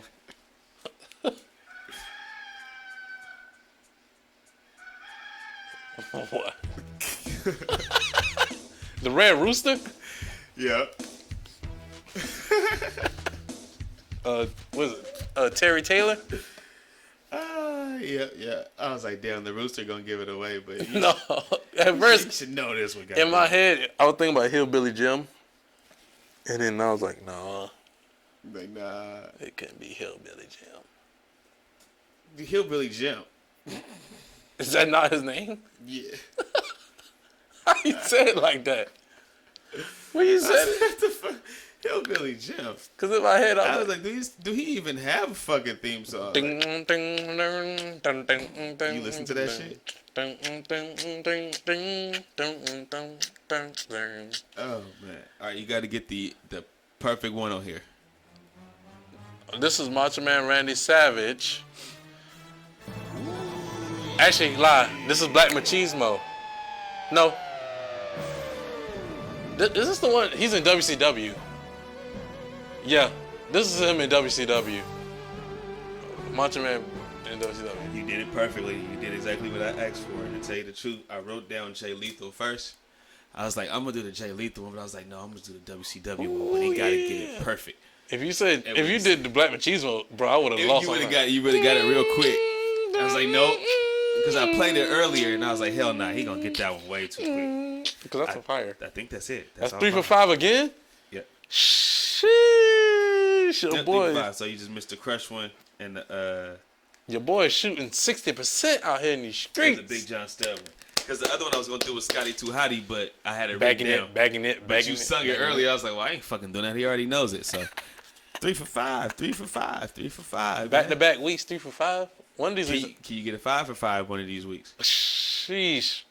That means you got to stay at least somewhere close in my era. Nah, just what you do on your drives from I do actually on the arenas, from our arenas that we be at. You just play them shits in the car and just let them go one by one. Jokes on y'all. I actually do listen to theme song mix on SoundCloud. But you listen to theme song mixes of like 2008, 2009. No, it's just mixes of anybody. Though 80s, well, it's not 80s. It's throwing that sexual chocolate is over for you boys. Nah, Barry, no, but you know that it's too easy. He says sexual chocolate in the theme song. No, it doesn't. It's sexual. That's all he says. It's sexual. Sexual. You know exactly what it is, Hello, especially when ladies. Some Luther Vandross type shit come on. Unless I play you Viscera theme song, I should have played. One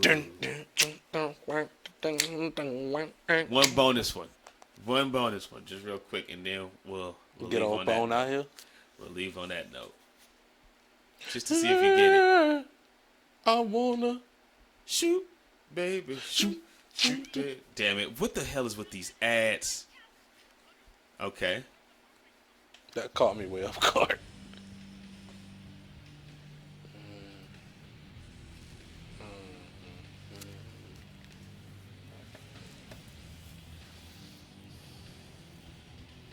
This ain't Legion of Doom.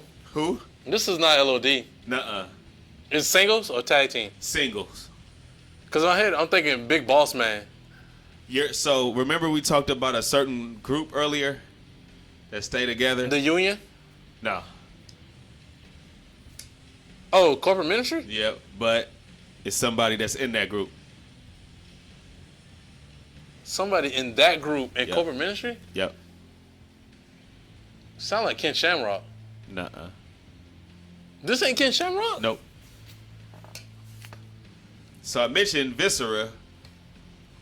Who else was with Viscera around that time? Gangrel? Nope. Midian? There you go. Oh, Gideon or whatever it was? Yeah, it's Midian. It's Midian. That's why I was like, shit, we talking about Viscera. I wonder would you know this one. So now I kind of know what era I could fuck with you in. Midian is crazy. Because first of all, during the Attitude Era, They just really had a bunch of fucking randos. They really did. Where you're just like, who the fuck is this guy? Well, no, they really weren't randos. Really, they were guys from WCW earlier on. Who were randos? No. Fucking Meat? No, he doesn't count. Who do you know? He was a baby. He was a rookie. He doesn't really count. But I'm talking about like guys like Midian and Henry Godwin. Like they were Tex Slazenger and fucking Shanghai Pierce in WCW. You had Vader. Vader wasn't in corporate ministry. But I'm saying he was there around that time. Oh, not corporate ministry days, but he was. Then you had like the fucking the Los Bongorios or something like that, led by Savio Vega. Who the fuck was in that group? A bunch of randos. Yeah, those were guys from like CMLL and AAA. So there was those type of guys. Chains, 8 Ball, bro, DOA. Bunch of fucking